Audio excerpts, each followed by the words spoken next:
আমি আমাদের এআই নিয়ে আমরা কিছু ভিডিও দেখেছি। আমি যেমন মাঝখানে ঈদের মধ্যে আপনারা দিকে চলে আসতে পারেন।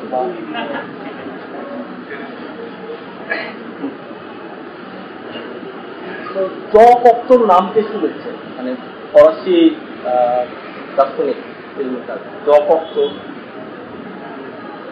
জকক্তর বলেছিল যে ছবি তখন হচ্ছে সত্যিকারের ছবি হবে বা স্বাধীন হবে when its materials become as cheap as paper and pencil। ফলে এর আত্মতত্ত্ব চলচ্চিত্রটা একটা মানে বেসিক্যালি ইন্ডাস্ট্রি, মানে একটা শিল্প, এবং সেই শিল্প সেই অর্থে শিল্প যেখানে অনেক অর্থলব্ধি করা থাকতে হবে, অনেক বেশি মানুষের মানে অনেক বেশি মানুষের যদি কলাবরেশন থাকতে হয় সেখানে অনেক অর্থ ছাড়া আসলে কাজ হয়। তো আমরা সেই দিকে ধাবিত হচ্ছিলাম মানে একটা জায়গা থেকে, যে আমরা যেমন যখন 5-6 আসছি তখন ডিজিটাল প্রযুক্তি মাত্র আসা শুরু করলো, যে ফিল্ম 35 এক্সপেন্সিভ 35 থেকে আমরা এখন ডিজিটালি আমরা ছবি বানাতে পারবো।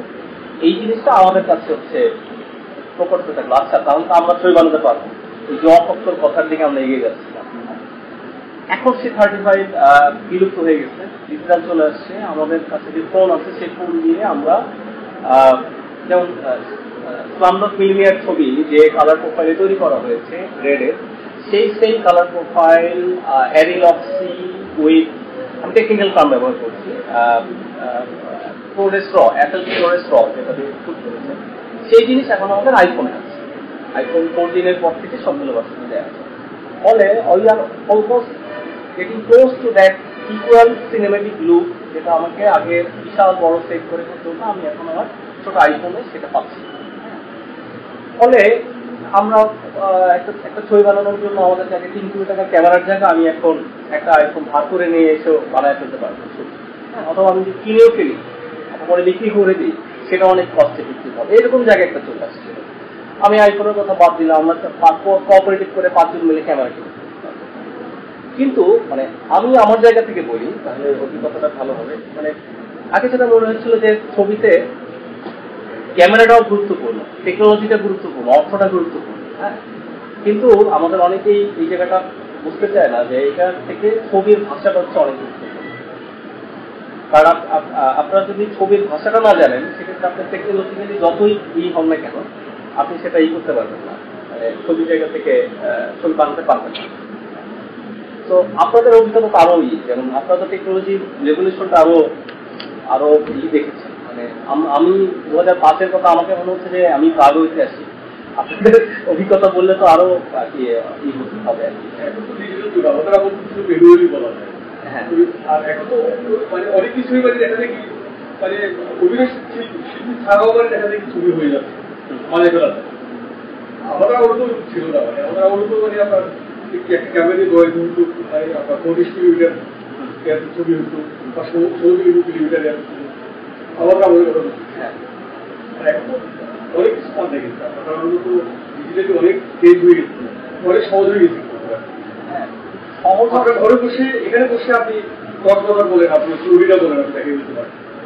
মানে মনে হচ্ছে এখানে বসে আপনি একটা মানে তৈরি করতেছেন, মানে মনে হচ্ছে ছবি হচ্ছে ফ্লোরিডা বা ঢালা দেখানো যায় না, তৈরি করা যায়। কিন্তু আমাকে একটু তাহলে বলেন তো, তারপরে মানুষ কেন বিদেশ ভ্রমণে যায়, কক্সবাজার ভ্রমণে যায়?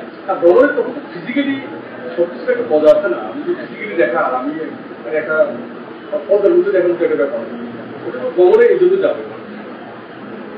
এটি ধরেন মানে আমরা যে ছবি আমি মোবাইলে মানে অনেক ছবি দেখতে পারি, তারপর আমরা পরে গেল পরে বড় পর্দায় দেখা, মানে একটা ডিজিটাল সাউন্ড বা ডলবি ডিজিটাল সাউন্ড শোনার যে একটা মজা, এটা উপভোগ করা উপভোগ তো কিন্তু ধারা আছে, কিন্তু একটা ধারা। এটা আমার কাছে মনে হচ্ছে শব্দটা হচ্ছে অনুভূতি। হ্যাঁ, অনুভূতি যেগুলো এইটা এআই যে অনুভূতি দিবে আর একটা মানুষ যে অনুভূতি দিবে সেটার পার্থক্য হবে। যেমন আমি খুব ক্লাস করেছিলাম, আমি মুখেই বলি, আমার ধারণা সেটা তাহলে অনুভূতির জায়গায় আরো বেশি আঘাত করে ফিজিক্যালি না দেখানোর থেকে। তো আমি সেটা সিনেমার ব্যাপার দেখো, সিনেমার ওইভাবে হবে না দেখানো কথা বলে। ধরেন একটা কাঠের খাট, আমাদের বাসায় একবার একটা খাট আসলো, অনেক ডিজাইন করা। তো আমার মা এটাকে বলেছিল যে খাট যেটা ডিজাইন করা হয় সেটা দাম অনেক বেশি। আমি দেখলাম যে একদম পলিশ ডিজাইন করা একটা খাট চলেছে, কিন্তু বেশ কম দামে। হ্যাঁ, আমি তখন বললাম যে তাহলে বেশি ছোটবেলা, তখন আমার বয়স 8-10 বছর। তো সেই খাটটা বলতে না, এটা মেশিনে কাটা, মেশিনে কাটলে এটা এই খরচটা কমে যায়। আমি তখন পর্যন্ত কারো মার্ক্সের নাম শুনি নাই, কিভাবে যন্ত্র মানুষকে রিপ্লেস করে এই ধারণা তো প্রশ্ন আসার কথা, মোটামুটি পরে অনেক পরে। কিন্তু ওই ছোট্ট মানুষের শরীরে এটা মাথায় আমার এটা মনে আসছে যে আচ্ছা তাহলে তো যন্ত্র যদি রিপ্লেস হয়ে যায়, মানুষ যদি রিপ্লেস হয়ে যায় যন্ত্রের দ্বারা, তাহলে সবকিছু মনে হয় খরচ কমে যাবে।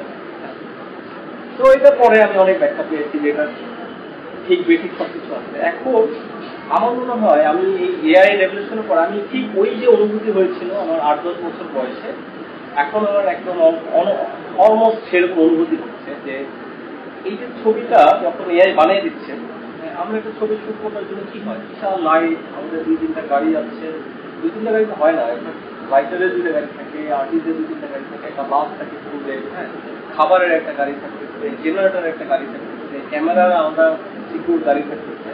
এই 10-12টা গাড়ি নিয়ে 80-90 জনের একটা টিম নিয়ে যে আমি একটা শর্ট শুট করলাম। আমার একটা মনে আছে যে আমরা কোন মাঝে ছবি শুট করতেছি, আমার ওই প্রজেক্টের দায়িত্ব ছিল হচ্ছে অনলাইন এডিটিং করা, প্লাস হচ্ছে কপি সবকিছু ঠিকঠাক করা। তো আমরা সামনে শুট করে আসবো 1.5 মিনিটের একটা সিকোয়েন্স। ওই সিকোয়েন্সটা করার জন্য জগতি একটা স্টেশন আছে, ওইটাকে নতুন করে রং করা হয়েছে 71-এর সমসাময়িক করার জন্য রং করা হয়েছে। ওখানে বিহারিরা মিছিল করছে, অনেক বিহারিদের মিছিল ওইখানে আলাদা করে রং ফং করে একদম 71-এর লুক আনা। ওটা সংখ্যা খুললেও এটা 1 মিনিটও না, ফাইনালি ঠিক আছে। 1 মিনিট একটা শুটিং এর জন্য ওইটা খুব এক্সপেন্সিভ হচ্ছে। আমি যখন কপি করলাম ওটা বললো করাপ্ট। আমার তো হ্যাঁ, এটা যদি সত্যি করাপ্ট হয়ে যায় এবং আমার কারণে হয়, এটা তো আসতে কোনো সম্ভব না। একটু অলমোস্ট 3 থেকে 4 লাখ টাকা খরচ হচ্ছে ওই শুটিংটা, দেন ইভেন্চুয়ালি এটা হয়েছে করাপ্ট থাকে। তো এখন ওই যে একটা শুটিং এর জন্য 3 থেকে 4 লাখ টাকা খরচ, এটা আমি একটা প্রম্পটের সাহায্যে করতে পারছি। তার মানে কি আমার এক্সপেন্সিভ শটগুলো, মানে ছবিতে বলিউডের ছবি বা হলিউডের ছবির জন্য কাস্টে একটা বড় টাকা দেয়, আর একটা টাকা দেয় হচ্ছে এই ধরনের স্টেপ বানানো। আমি যদি নাম ভুলে গেলাম, উনি বলছেন যে এআই যেটা করবে, এআই হচ্ছে পিছনে 50,000 গ্লাডিয়েটর বা 50,000 যোদ্ধা যুদ্ধ করছে, এদিকে নায়ক যুদ্ধ করছে। আগে কিন্তু 50,000 যোদ্ধাকে বানানো হতো, হয়তো 500 যোদ্ধা দিয়ে আমি 50,000 যোদ্ধাকে রেপ্লিকেট করবো। এখন 500 লাগবে না, 2 জন যোদ্ধা দিয়ে বা আমি 1 জন যোদ্ধা না দিয়েও ওখানে রেপ্লিকেট করে দিব, সামনে আমার অরিজিনাল অ্যাক্টর থাকবে। এআই এরকম করে দিবে। ফলে ছবি এখন সেট থেকে যেমন বাইরে চলে আসছিল, আবার সেটে চলে যাচ্ছে। ছোট একটা সেটে সব শুট হবে, আর বড় সেটের জন্য আমরা কি করবো, এআই দিয়ে সবকিছু করবো। এখন এআই কি করতে পারে না করতে পারে এটা নিয়ে ইউটিউবে হাজার হাজার টিউটোরিয়াল আছে, এবং আমার ধারণা সবাই কম বেশি এখনো দেখতেছিলাম, সবাই কম বেশি। তো এই একই আলাপ যদি আমরা করি তাহলে সেটা আসলে একটা বোরিং তৈরি। আমি যে আলাপটা করতে চাচ্ছি যে এই ছবিটা এই এআই ভিত্তিক চলচ্চিত্র নির্মাণটা আমাদের এক্সিস্টিং চলচ্চিত্র নির্মাণ প্রক্রিয়াতে কিভাবে ইম্প্যাক্ট করছে, এটা কতটুকু ইফিক্যাল, এটা কতটুকু ভবিষ্যতে আমাদেরকে মানে আমাদের সিনেমার জন্য ভালো হবে, এবং এটা কতটুকু আমাদের জব, আমরা আসলে ফিল্ম মেকার তখন একজনই হওয়া যায়। ফিল্ম যে কালেকটিভ সেন্সের কথা আমরা বলতাম, একটা ছবি বানাতে অলমোস্ট পিছনে 4-5 হাজার মানুষের নাম থাকে। আমরা টাইটানিক ছবি দেখার পরে আমার মনে হচ্ছে 20 মিনিট ধরে ক্রেডিট লাইন দেখলাম, আর আমি কিছু তো তুললাম 500 পর্যন্ত, আমার মোড়ার ধৈর্য ছাড়াই ছিলাম যে এটা সম্ভব না। ফলে এই যে 5,000 মানুষ ছিল, এখন হয়তো 5 জন মানুষ যে ছবিটা বানানো সম্ভব, তাহলে যে 4,995 জন মানুষ তাহলে কি করবে, এটা কিছু সবাই কনজিউমার হয়ে যাবে। হ্যাঁ, বা এই 5 জন মানুষের অবস্থা দরকার আছে, কারণ ভবিষ্যতে এটা যদি হয় যে এআই আর্টিফিশিয়াল ইন্টেলিজেন্স নিজে নিজেই ছবিটা তৈরি করতে পারে। ইনফ্যাক্ট আমি একটু ফার্স্ট করে আমি একটা স্ক্রিপ্টও লিখে ফেলছি যে ভবিষ্যতে ফিল্ম মেকার এন্টারটেনমেন্ট কিছু থাকবে, নেটফ্লিক্স নামে একটা অ্যাপ থাকবে, আমি ওখানে বলবো আমাকে একটা ছবি বানায়, ছবি দেখাও, যে ছবিতে খুবই মারদাঙ্গা থাকবে, কোনো গান থাকবে না বা দুটো গান থাকবে, মারদাঙ্গা থাকবে হচ্ছে হলিউড ছবির মতো, গান থাকবে বলিউড ছবির মতো, আর মেলোড্রামা থাকবে হচ্ছে বাংলা ছবির মতো। তুমি কোনো ছবি আমাকে দেখা, ও বললে আমি 5 মিনিট সময় দিচ্ছি, বানায় দিচ্ছি, ওই গল্প বলতে পারবে। কারণ do have any idea AGI and AI এর পার্থক্য কি? জেনারেল ইন্টেলিজেন্স, জেনারেল ইন্টেলিজেন্স হচ্ছে যে মানে মোটামুটি সব অ্যাপিবলিস্টিক পুরো ইন্টেলিজেন্সের ব্যাপারটা। মানে আমি যতটুকু বুঝছি, আমিও পুরোপুরি বুঝি নাই যে এআই হচ্ছে কি এক্সিস্টিং যত ধরনের জ্ঞান আছে, যত ধরনের ছবি আছে, সেগুলো সে কালেক্টেড করে সিমুলেশন, পারমিনেশন, কম্বিনেশন করে সে নতুন একটা জিনিস তৈরি করতেছে। বাট ওটা কিন্তু মৌলিক না, হ্যাঁ, ওইটা হচ্ছে এক্সিস্টিং যে ম্যাটেরিয়াল, সেটা এইখান থেকে একটু নিয়ে ওর লজিক দিয়ে ওটা ডেভেলপ করতে। মানুষের মতো চিন্তা করতে পারে, মানুষ যতটা তৈরি করতে পারে এবং মানুষের তৈরি করার ক্ষমতা খুবই সীমিত। তো এই যে হচ্ছে কি মানুষের যে ক্ষমতা, যে একটা নতুন তৈরি করার ক্ষমতা, সেইটা চলে আসবে এবং 26-এর শুরুতে চলে আসবে, 2026-এর শুরুতে। এইটা যখন আসবে, হ্যাঁ, তখন কি আসলে ওই যে 5 জনের কথা আমি ভাবছি, যে 5 জন মিলে ছবি তৈরি করবো, ওই 5 জনেরও দরকার আছে কিনা, সেটা একটা বড় প্রশ্ন। ফলে এআই নিয়ে যে কোনো ধরনের প্রেডিকশন করা মানে আমার মনে হয় এটাও আমাদের চিন্তা নাই। কারণ আমি একটা গবেষণা বা যত ধরনের রিসোর্স দিয়ে লিখি, এআই তার থেকে কয়েক লক্ষ, কয়েক কোটি গুণ বেশি রিসোর্স, এবং বাংলা যে এআই গুলো তৈরি হচ্ছে এগুলো সব রিয়েল। আমার কাছে মনে হচ্ছে এগুলো রিয়েল কেন, পরে আমি খোঁজ করলাম এটা বরঞ্চ অন্যান্য অনেক দেশে গুলো রিয়েল পাবে না। আপনি যে কোনো কাজাকিস্তান বা তুর্কমেনিস্তান ওই অঞ্চলের কোনো ওইটা রিয়েল ফুটেজ পাওয়া যায়, বা ইউরোপেরও পাওয়া যায় মোটামুটি, যেগুলো চায়নার যেমন রিয়েল পাওয়াটা চল্লিশ কথা। এটার কারণ হচ্ছে আমরা ইউটিউব ব্যবহারকারীর ক্ষেত্রে সম্ভবত থার্ড বলে। ফলে এই যে গুগল ফ্লো যে ডেটাগুলো নিচ্ছে, সে কোথেকে নিচ্ছে? সে তো ইউটিউব থেকে নিচ্ছে, সে ফেসবুক থেকে নিচ্ছে। ফলে আমাদের যার যত কন্টেন্ট বেশি ইউটিউব, ফেসবুকে, তার অ্যাকুরেসি লেভেল তত ভালো। ফলে আমাদের নিউজ এজেন্সিতে প্রতিদিন 20টা রিপোর্ট আপলোড করে, প্রতিদিন আমার ধারণা কয়েক কোটি ভিডিও আপলোড হয়, আরো বেশি হয়, বাংলাদেশে হয়তো কয়েক লাখ হয়।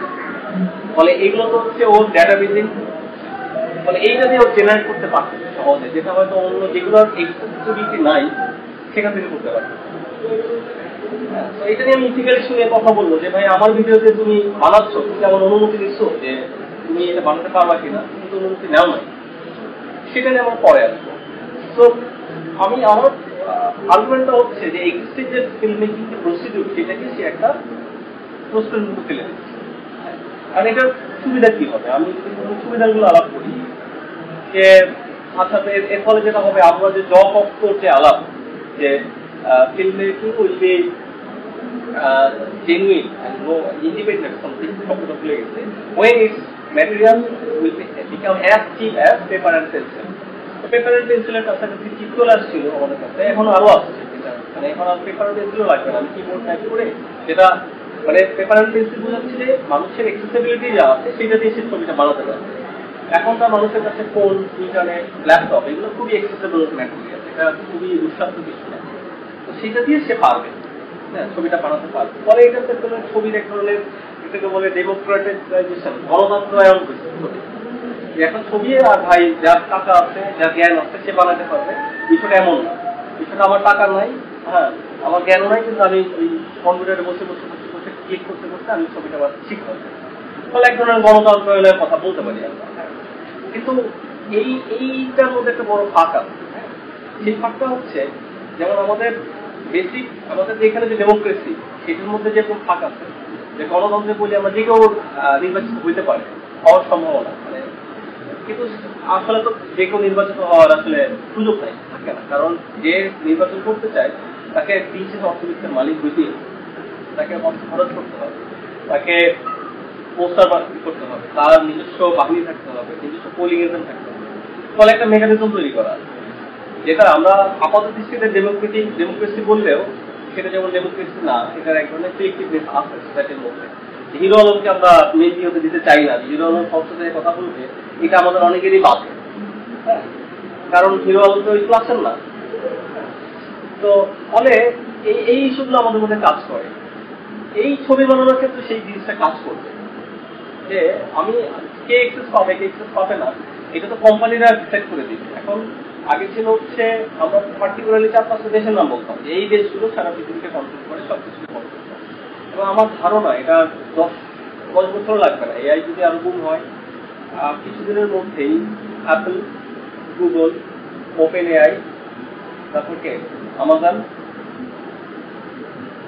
আর কি আছে, ফেসবুক, মেটা, হ্যাঁ, আর হচ্ছে এই টেসলা, হ্যাঁ, ইলন মাস্ক, এদের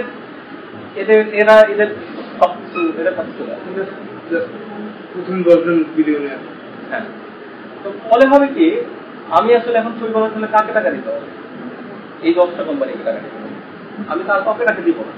এখন আমার ছবি বানাতে হলে আমাকে প্রোডাকশন বয়কে 1000 টাকা দিতে হয়, আমার যে লাইট করে তাকে দিতে হয়, আমার যে সাউন্ড করে ওকে 10,000 টাকা হয়, যার সাথে মিউজিক করে দিতে 20,000 বা 30,000। একজন আর্টিস্ট শিল্পী আছে, ওকে আমার 20,000 টাকা দিতে হয়। ফলে এই যে ডিস্ট্রিবিউশন ছিল, মানি ডিস্ট্রিবিউশন, আমার 50 লাখ টাকা খরচ হলে 50 লাখ টাকা বা 200 মানুষের কাছে যাবে। এখন আমার 50 লাখ টাকা খরচ হবে না, এখন আমার খরচ হবে 10,000 টাকা বা 20,000 টাকা। এই 20,000 টাকা যাবে এই 10টা কোম্পানির কাছে। ফলে এই যে বাকি 199 জন মানুষ, এরা কিন্তু কনজিউমার হয়ে যাচ্ছে, এরা ক্রিয়েটর হিসেবে থাকতেছে। মানে এটা ভয়াবহ বিষয় যে আমি আমার গলার লাইসেন্সিং করতে হবে, কারণ আমার গলা দিয়ে যে কেউ গান রিলিজ করে দেবে। এবং এটা খুব সহজ যে আমি হেমন্ত মুখোপাধ্যায়ের গলায় আমি যে কোনো গান শুনতে পারি। আমি যদি হেমন্ত মুখোপাধ্যায় যদি এরকম গায় যে রিটার্ন টিকিট হাতে নিয়ে মমতাজের কোনো গান গাচ্ছে হেমন্ত মুখোপাধ্যায়, এটা সম্ভব।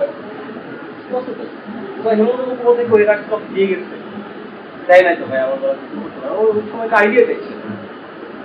অরিজিৎ সিংকে জিজ্ঞেস করা হয়েছিল যে আপনি এইটা করবেন কিনা, আপনার গলার ভোকাল লাইসেন্সিং করবেন কিনা, ভোকাল কপিরাইট লাইসেন্সিং কপিরাইট। সে বলছে এখন করতে হবে, উপায় নাই। হ্যাঁ, এবং ভোকাল কপিরাইট করতে হবে যেন ওর গলায় অন্য কেউ অন্য কোনো এআই দিয়ে গান রিলিজ করতে না পারে। বলে মামলা করতে হবে যে ভাই এটা আমার গলা দিয়ে অন্য একজন গান দিয়ে রিলিজ করছে, মানে তারপরে ভোকাল হচ্ছে ফেস হবে, ফেস রিকগনাইজেশন। শাহরুখ খান মরে গেল, শাহরুখ খানের ছবিতে আমরা অনেক ছবি দেখতে পাবো। এটা একটা সুনীল গুপ্তের একটা ছবি, উনি অর্ধেক করে মারা গেছেন, সঞ্জয় দত্তের বাবা সুনীল দত্ত। তো ওনার কিছুটা করেছিল সেটা অনেক আগে, আরো 10-15 বছর আগে। এখন এটা তো কোনো ইস্যুই না, আমি যে কারণে মারা গেল, আচ্ছা ঠিক আছে, আমি ওর এআই দিয়ে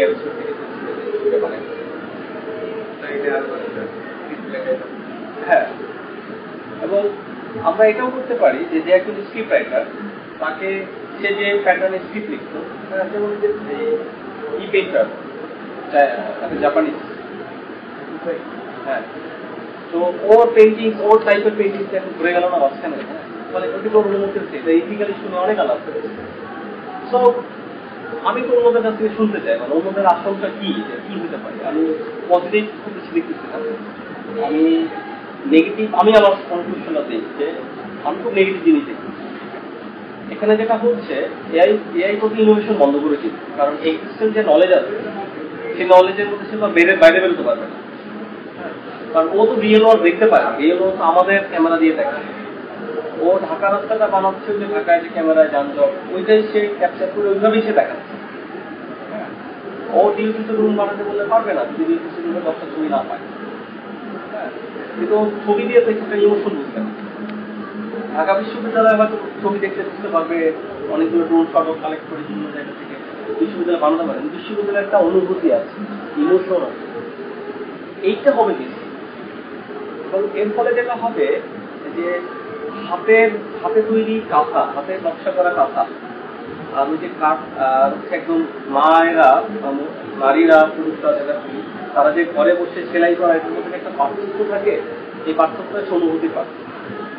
সেইটা আবার মানে আমি যদি আমার বাচ্চা অনেকগুলো মাটির ইয়ে আছে, এগুলো আমি ধরে দেখে বলতে পারি যে কোনটা মেশিন মেড আর কোনটা হ্যান্ডমেড। হ্যান্ডমেডের মধ্যে না এক ধরনের মমত্ববোধ থাকে। এটা এটা আমি জানি না, এটা স্পিরিচুয়ালিটি ওইভাবে আছে কিনা আমি জানি না, কিন্তু ওইটা দেখতে বোঝা যায়। ওই যে ইমপারফেকশন, ওই ইমপারফেকশন আমাদেরকে হয়। কারণ এটা বলা হয় যে বিউটি লাইফ ইন ইমপারফেকশন, পারফেকশনের মধ্যে কোনো বিউটি থাকে। ফলে এই জিনিসটা মিসিং থাকবে এআই জায়গায়। এআই হয়তো ওইটাও অ্যাচিভ করে ফেলতে পারে যে আমি একটু ইমপারফেকশন করবো, একটু হিউম্যানাইজ করবো, হ্যাঁ, সেটা হয়তো করে দিতে পারে। এটাও হয়তো ম্যাটার অফ টাইম, হয়তো 2 মাস 4 মাসের একটা মানুষের মতো করে দিলাম, একটু থাকবে, একটু কোনোটা একটু বাঁকা থাকবে, দেখে মনে হয় যে মানুষ।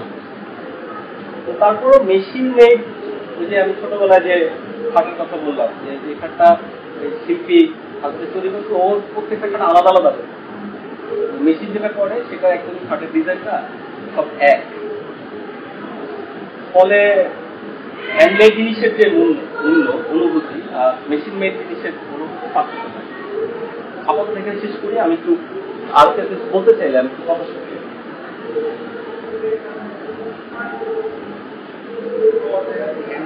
লাক্সারি হয়ে যাবে যে কি দেখতে পারবে। হ্যাঁ, ডেফিনেটলি হবে। আমি 5,000 টাকা দিয়ে খরচ করবো আর যেটা 500 টাকা দিয়ে খরচ করবো, সেটা আকাশ পাতাল পার্থক্য থাকবে ওই অর্থে। সেটা যাচ্ছে ঠিক আছে, আমি ওর বানানোর ছবিটা দেখি। আমরা এখন কিভাবে দেখি, কিভাবে করি, আচ্ছা সত্যজিতের ছবিগুলো দেখি, কারণ আই নো সত্যজিতের একটা প্যাটার্ন আছে। তারপর বা আমি বার্গম্যানের ছবি দেখি, বার্গম্যানের ছবির প্যাটার্ন আছে। ফলে পার্টিকুলারলি এরকম 2-4 জন ডিরেক্টর থাকবে, কিন্তু ম্যাসিভ ডিরেক্টর থাকবে। হ্যাঁ, যেমন কুমোররা হারাই গেছে, শিল্পী যারা হারাই গেছে। এখন যখন প্রোডাকশন চলে আসছে তখন হচ্ছে 2-4 জন সঙ্গে থাকবে, বাকি সবাই আর্টিস্টদেরও তাই হবে, তারপর সিঙ্গারদেরও তাই হবে, মিউজিশিয়ানদেরও তাই হবে। আমার মনে হয় যে ব্যবসাটা বেড়ে যাবে আরো বেশি, কারণ এখানে হচ্ছে কর্পোরেশন যারা, যাদের কাছে 70 সিনেমা রাইট আছে, যাদের কাছে 70 সিনেমা রাইট আছে, অনুভূতির কথা বলবেন একটা বোঝা হয়ে যাবে। এখন দেখা দেখি এবার ইজি আর কি, যে মানে ছবি অনুভূতি একসময় আমরা সবাই কি করতাম, মানে ওই যে রিক্সাওয়ালারা ছবি দেখে সেটা ঘর ছবি কেনা দেখি। এবার কিন্তু হাই লেভেলের শিল্পীর দুটো লাইন ধরে টিকিট পাচ্ছে না। কেন? বলতে আপনি তো অনুভূতির কথা বলছেন না, তখন অনুভূতির কারণেই মানুষ বলে যে ছবি দেখতে চাই। তাহলে সে কি মানে আপনার এই ঘরে বসে পারতো না, ল্যাপটপে, ডেস্কটপে, মোবাইলে অনুভূতি। এই জন্য যে আমরা যতই এই কথা বলি না কেন, হবে ঠিক আছে, একটা সময় এটাও দেখুন যে একটু বেরিশ হয়ে যাবে, আবার মানুষ কিছু বেড়ে আবার আগের জায়গায় চলে যাবে। মনে হবে এটা বোঝা যায় যে ভিএফএক্স দিয়ে যে ছবিগুলো তৈরি করে, যে মানে অ্যাকশন দৃশ্যগুলো আকাশে উঠতেছে, গাড়ির আলো চলে যাচ্ছে, আকাশের মধ্যে আসছে, বাইক উঠছে, এগুলো বোঝা যায়। আগে আমরা আগে ছবিগুলো দেখছি, আমাদের আমার কথা বলছি, লাইট ঢুকছে, এগুলো নিয়ে এলাম, ওই লাইট দিতে একটা মানে মজা অনুভূতি বর্তমানে ভিএফএক্স যেগুলো দেখায়। আমি নিজেও পারি ফলে যে ছবি দেখি, ছবি বোকা, যার কারণে আপনার ওই এটা দেখে আমি আমাদের পুরো দেখে চলে আসছি। মানে এই মজাটা পাই না, যখন তার ছবিটা আমি দেখছি, মানে মনে হচ্ছে যে সবই মানে ওই আপনি যেটা বলেন মেশিনের মাধ্যমে ট্রাকের ধরে দৌড়াচ্ছে, এটা করতেছে, এটা করতেছে, উড়ে যাচ্ছে, এটা করতেছে, গাড়ির সামগ্রী চলে যাচ্ছে, ইয়া লাগে। আগে আমাদের দেখতে পারি আপনার দর্শকের ছবিগুলো বলেন, আলোকবীর বলেন, রাজাকের ছবিগুলো বা বিভিন্ন চলচ্চিত্রগুলো আগের আমাদের কথা বলছি, বা ওয়াইড যুগ আগেও যে ছবিগুলো ওইগুলো হচ্ছে মানে আমরা একসাথে শিখতে মজা হয়। বর্তমানে ভিএফএক্স থেকে মজাগুলো পাই না, সাময়িক মানে একটু ইয়া লাগে, কিন্তু মনের ধোয়া লাগে। আগে আমরা করতাম কি মানে ঘরের পিছনে কি একটা মানে একটা অনুভূতি নিয়ে বের হতাম, এই অনুভূতিটা আমাদের দীর্ঘদিন লালন করতাম আমাদের থাকতে। এখন কিন্তু থাকে না, তাৎক্ষণিক অন্তত তাৎক্ষণিক কথাটা নিলাম পরে আর এটা শেষ হয়ে যায়। আর এই আমাদের আর্টিফিশিয়াল ইন্টেলিজেন্সের মাধ্যমে যেটা হবে, আপনি যেটা বললেন আগে যেখানে 5,000 লোক লাগতো সেখানে 500 লোক বলছে, ওইটাও মানে এমনই হবে। হবে ঠিক আছে, খরচ কমবে, মানুষজন বেকার হয়ে যাবে, অনেক প্রচুর মতন বেকার হয়ে যাবে, আম্রবাণী দেখে মজা পাবো না, মানে একটা সময় আম্রবাণী এগুলো তৈরি হয়ে যাবে। আমরা আবার পুরো ভাবতে ফিরে যাওয়ার জন্য আম্রবাণীর চেষ্টা করবো আর আগে মনে ওই সিস্টেমে যাওয়া যায় কিনা, হয়তো হয়তো যাওয়া যাবে না, মনের মধ্যে ওইটাই নাম থাকবে, ঠিক না? পুরো জিনিসটা আসলে অনুভূতি, আপনার কথাটা আমার পছন্দ হচ্ছে, পুরো ব্যাপারটা অনুভূতি। আরেকটা বিষয় কাজ করবে, সেটা আমি ভুলে গিয়েছিলাম, যে ধরুন হলিউড 2010-এর পর থেকেই, এটা আরো পার্টিকুলারলি 12-15 দিকে হলিউডের আইডিয়া ব্যাংকরাপ্ট হয়ে গেছে। মানে হলিউডের নতুন কোনো আইডিয়া নাই, একই জিনিস আপনি ঘুরে ফিরে দেখেছেন। আইডিয়ার মধ্যে তারা আছে, যে এদিকে হচ্ছে একটাও তো খুঁজে পাওয়া যায় না, সবাই মানে বেশিরভাগ জোর খুঁজতেছে, সব প্রাণী কুমিল্লা বানিয়ে হচ্ছে, মানে মানুষের গল্প নাই, মানুষের গল্প। হ্যাঁ, এটা হচ্ছে সব থেকে বড় বিষয়। স্টার থেকে খুঁজে ছবিগুলো চলতেছে, এগুলো তো আপনি দেখতেছে আসলে দেখতেছে, মানে হিউম্যান ওখানে মিসিং। এটা একটা অদ্ভুত বিষয় যে আমরা পুরো যে প্ল্যানেটে বাস করতেছি মানুষ, আমরা নিজেরা মানুষ, আমরা মিসিং, ফলে হলিউডের এই ব্যাংক আছে। এই কারণে হলিউড হচ্ছে এই যে বং জুনের ছবিকে ওকে দিতে হয়। আমার তো মনে হচ্ছে এই দেখতে তো খুব দ্রুত এটা ফল করবে, মানে কিছুদিন চলবে, মানে ওরা $1 ইনকাম করতে, একটা সময় এটা ফল করবে। মানুষ যদি মানুষকে খুঁজে না পায়, তখন মানুষ কদিন জন্তু জানোয়ার বা বিভিন্ন গ্রহের মানুষ বা এসে মেশিনের বা বিহেভিয়ার এগুলো দেখে মানুষ কদিন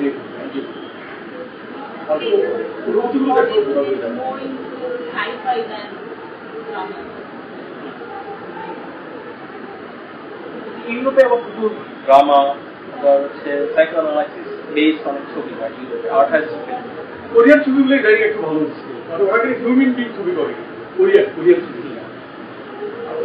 ছবি ইয়ে করে না, কোরিয়ান ছবিগুলো ভালো লাগে। ওদেরগুলোতে আমি বেশি একটা মানে এআই বলেন বা বিএফএক্স বা এত কারিগরি এগুলো বেশি না, মনে হচ্ছে মানে হিউম্যানের কিছু আছে, ওরা চেষ্টা করে আগে স্টাইল করার জন্য, যত মানে আধুনিক করার জন্য মানে যন্ত্রের ব্যবহার তো থাকবেই স্বাভাবিক, তারপরে হিউম্যানটা পাওয়া যায়, যেটা বলিউডে পাওয়া যায়, এটা বলিউড পাওয়া যায় নাই, মানে আমার কাছে মনে হচ্ছে যে 5% পাওয়া যায়। আজকে বুঝতে চাই আমি যেটা বলছিলাম যে রাইটসের বিজনেসটা বেড়ে যাবে। রিসেন্টলি যেটা হচ্ছে, শাহরুখ খান রেড চিলিজের মাধ্যমে তার ভয়েসের রাইট বিক্রি করছে। এখন হচ্ছে যে 1 মিনিট অ্যাডে তার ভয়েস অ্যাড করতে হলে রেড চিলিজকে একটু পেমেন্ট করতে হয়, আর সেটা শাহরুখ খান নিজে ভয়েসও দেন, জাস্ট সেটা এআই জেনারেটেড ভয়েস হয়েছে শাহরুখ খানের ভয়েস। এরকম হচ্ছে যেটা হবে যে রাষ্ট্রগুলা তাদের যে পুরাতন শিল্পী, যেমন হেমন্ত মুখোপাধ্যায়, কিশোর কুমারের রাইট হয়তো ইন্ডিয়া নিয়ে নেবে, ইন্ডিয়া তখন এখানে অবজেকশন দিবে যেগুলা এক্ষেত্রে ইউজ করা যাবে, এক্ষেত্রে ইউজ করা যাবে। আবার সেক্ষেত্রে প্রত্যেকটা দেশ এই ক্ষেত্রে তাদের যে হিস্টোরিক শিল্পীদের রাইটস নিয়ে যাবে, সবকিছু ছবিগুলো যাদের কাছে রাইটস আছে তারা হয়তো এটা নিয়ে ব্যবসাও করতে পারে, যে এই স্টাইলের এআই যদি মুভি বানায় তাহলে আমাদের থেকে কিনতে হবে অথবা বানাতে পারবে না, তো ওই ব্যবসাটা চালু হবে নতুন রাইটসের ব্যবসা।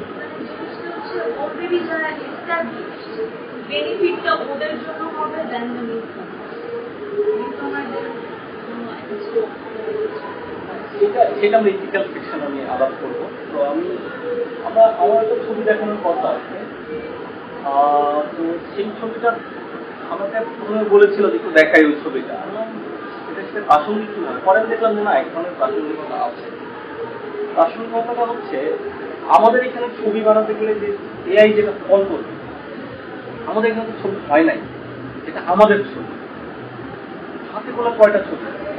বলিউডের ছবি কেমন এটা আমরা সবাই জানি, ইনফ্যাক্ট বলিউডের একটা স্টাইল দাঁড়িয়ে গেছে, সাউথের তো একটা স্টাইল আছে, সাউথের মালায়ালাম ইন্ডাস্ট্রি, তামিল ইন্ডাস্ট্রি, প্রত্যেকটা ইন্ডাস্ট্রির ছবির ধরন কি, ঠিক আছে। আপনি কোরিয়ান ছবি বললেন, ধরন কেমন আমাদের জানা আছে, আমাদের ছবির ধরন এখন তৈরি হয় না, যদিও একটা অনেকে আর্গুমেন্ট করে যে একটা তৈরি হয়েছে। মোস্তফা সরোয়ার ফারুকীর ছবির একটা ধরনকে অনেকে বাংলা ছবির ধরন বলতে চায়, হ্যাঁ, বা সেটা হতে পারে তাদের মধ্যে। আমার মতে এখন বাংলা ছবি বা ইরানিয়ান ছবির ধরন আপনি দেখবেন, আপনি দেখে বুঝতে পারবেন যে ইরানিয়ান ছবি একটা একটা একটা কি ধরন দেয়, মানে একটা তাকে অনুভূতি দিবে যাচ্ছে এই ছবিটা ইরানিয়ান ছবি। আমি এখন বসে আছি, আমার তো খুব ঠান্ডা মাথায় আছে, আমি একটা ইরানি ছবি দেখতে চাই, আমি তখন হলিউড ছবি দেখতে চাই। আচ্ছা ঘুমাচ্ছে, ঘুম পাচ্ছে, একটু তার হলিউডের একটা ছবি দেখে ঘুমায়। ফলে এই যে টাইপ, প্রত্যেকটা ইন্ডাস্ট্রি এক ধরনের টাইপ আছে, আমাদের এখানে কোনো টাইপ তৈরি হয়। ফলে আমরা যখন এআই ভিত্তিক ছবিটা তৈরি করবো, এআইয়ের কাছে তো আমাদের পার্টিকুলার কোনো টাইপ নাই। তখন সে করবে কি, এই যে ধরেন তাণ্ডবের কথা বললেন বা রায়হান রাফি, সবগুলো ছবি হচ্ছে সাউথ হলিউড হলিউড, এটা একটা মিশেল। হ্যাঁ, মূলত সাউথকেই সে কি করে। ফলে এই ওইটা আসলে বাংলা ছবি হবে না, ওইটা সাউথের গল্প, সাউথের সবকিছু, হয়তো সাউথের অ্যাকশন, সাউথের ফ্রেমিং, প্রত্যেকটা আলাদা ফ্রেমিং থাকে, সেই সবে একটা বাংলা ছবি হবে, যেটা বাঙালি অনুভূতি যেখানে মিসিং হবে আসলে, যেটা বাঙালি বাংলা, আমাদের বাংলাদেশ বাঙালি বলা কলকাতার ছবি হয়ে যাবে। কারণ ওদের ঋতুপর্ণ ঘোষ পর্যন্ত হচ্ছে এক ধরনের, কৌশিকালগুলিও অনেক ক্ষেত্রে ওদের এক ধরনের যে ধারাটা সেটা বজায় রেখেছিল, এখন খুব খারাপ। কিন্তু ওই আছে, ওর ওর ডেটাবেজে যথেষ্ট জিনিস আছে যেটা ওর কৃষ্টি ঐতিহ্য ছবির প্যাটার্নকে রিপ্রেজেন্ট করার মতো এলিমেন্ট ওর কাছে আছে, আমার কাছে নাই। আমি আমি 5টা ছবি বেশি নাম বলতে পারবো না, কোন 5টা ছবি হচ্ছে আমাদের ছবিকে রিপ্রেজেন্ট করে। হ্যাঁ, প্রথম দুইটাই বলতে হবে যে জীবন থেকে নেওয়া, যেটা বাংলাদেশের স্বাধীনতার আগে, এবং তারপরে বলতে হবে স্টপ ডকুমেন্টারি। তারপরে আমি কয়টা বলতে পারবো, সূর্য জীবন বাড়ি, সুরজ মিয়া, হ্যাঁ মেঘের অনেক রং, সীমানা পেরিয়ে, আর কটা বলতে পারবো। আমি মাটির ময়না হইতে পারে আর কি। মাটির ময়না তারেক ভাই যখন পরিণত হচ্ছিল তখনকার মানুষ, তারেক ভাই যদি আরেকটু পরে মারা যেত তাহলে তারেক ভাইয়ের আসল জিনিস আমরা দেখে যেতে পারতাম, আমার ধারণা।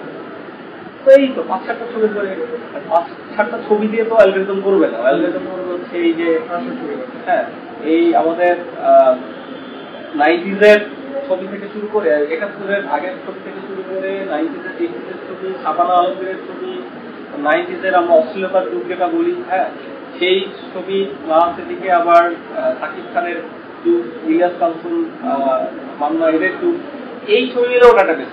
মানে ওর ডাটাবেসে আমাদের যে এটা মাটি, এইটা জিনিসটা মিসিং, ফলে মনে করবে যে এইটাই হচ্ছে মেইন স্ট্রিম, এই ধরনের ছবিটাই।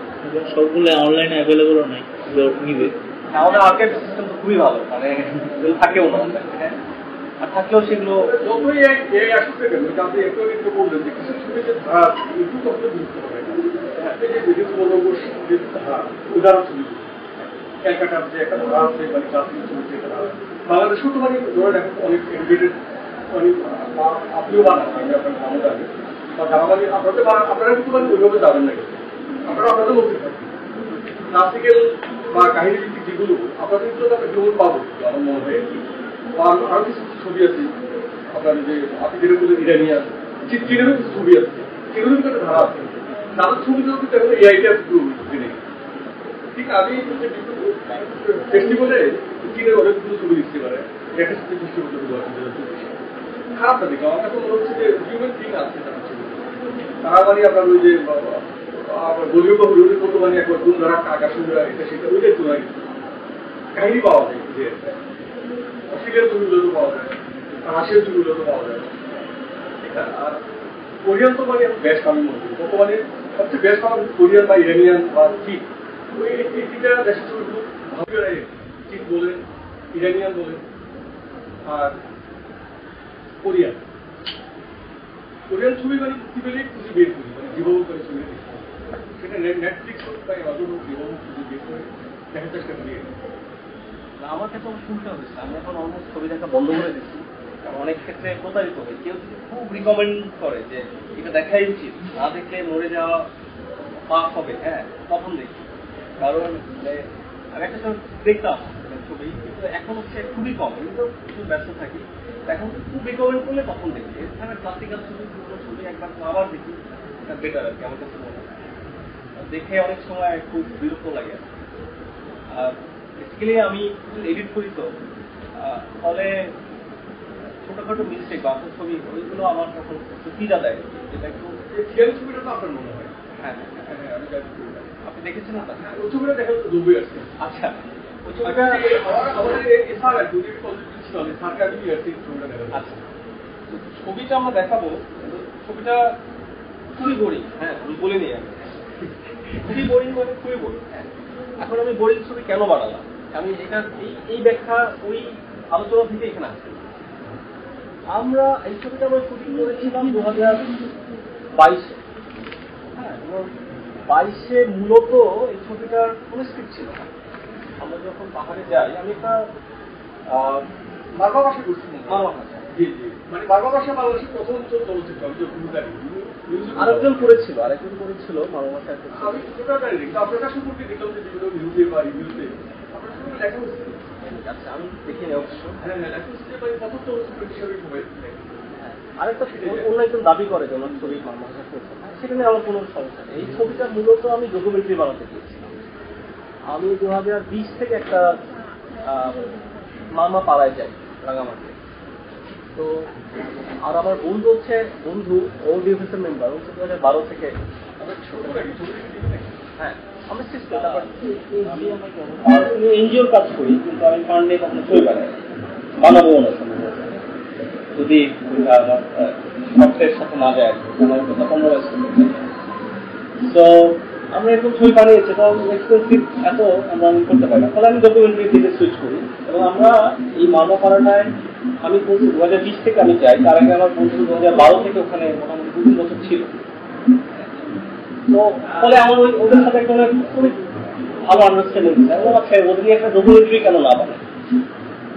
তো ডকুমেন্টারি বানাতে গিয়ে দেখলাম যে এটা খুবই ডিফিকাল্ট। ওইখানে নানা ধরনের পলিটিক্যাল আনরেস্ট, তারপর হচ্ছে আমাদের বাহিনীদের নানা ধরনের কর্মকাণ্ড, যে কোনো সময় যে কোনো বিপদ হতে পারে আসলে। হ্যাঁ, ওখানকারও পাহাড়ে তো আনরেস্ট থাকে।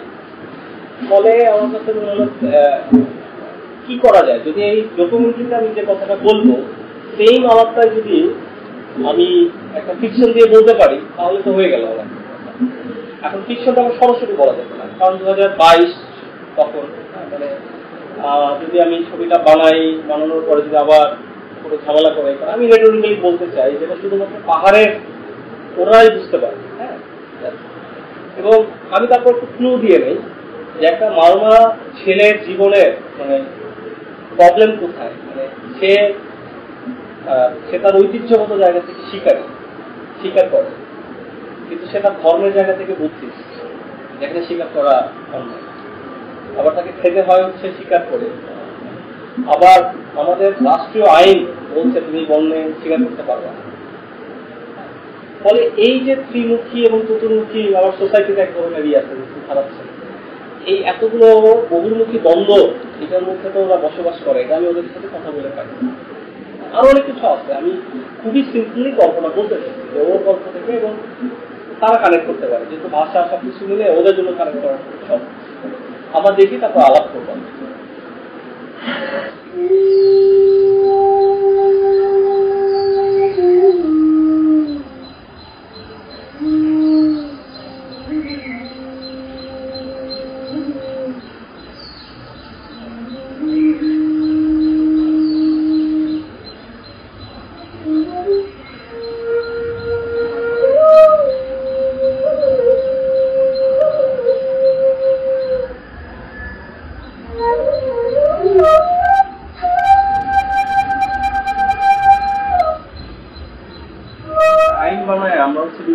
ডিপ্লয় করতেছি, যেটাই হয়তো ওদের ক্ষেত্রে যেটা হয়, যে কারণে আমার ছবিটা বানানোর আইডিয়া আসছে। যেমন আমরা গ্রামে দেখে আগে কি করতো, খোয়ার ভর্তি মুরগি থাকে, যখন গেস্ট আসতো বাজারে যেত, খোয়ার ভর্তি মুরগি থেকে একটা মাছ আসতো, এখান থেকে একটা মুরগি করে জবাই যেত। কিন্তু খোয়ারের মুরগি কিন্তু কমতো না, কারণ জানে রিপ্রোডাক্টিভ হয়ে মোটামুটি মানুষ আরো বাড়বে। ওদের জন্য ওই বনটা হচ্ছে ওরা বনটা মানে ওদের থিংস লাইক দ্যাট। আচ্ছা, বন থেকে তো আনবো, আমার তার মতো অ্যাক্টিভলি মারতেছে, ওর যতটুকু দরকার ততটুকু সে মারতেছে। হ্যাঁ, এখন যেমন অনেকে অনেক কিছু বলতে পারে যে একটা পাখির মা বাবাকে মেরে ফেললে পাখির সন্তানরা মরে যাবে।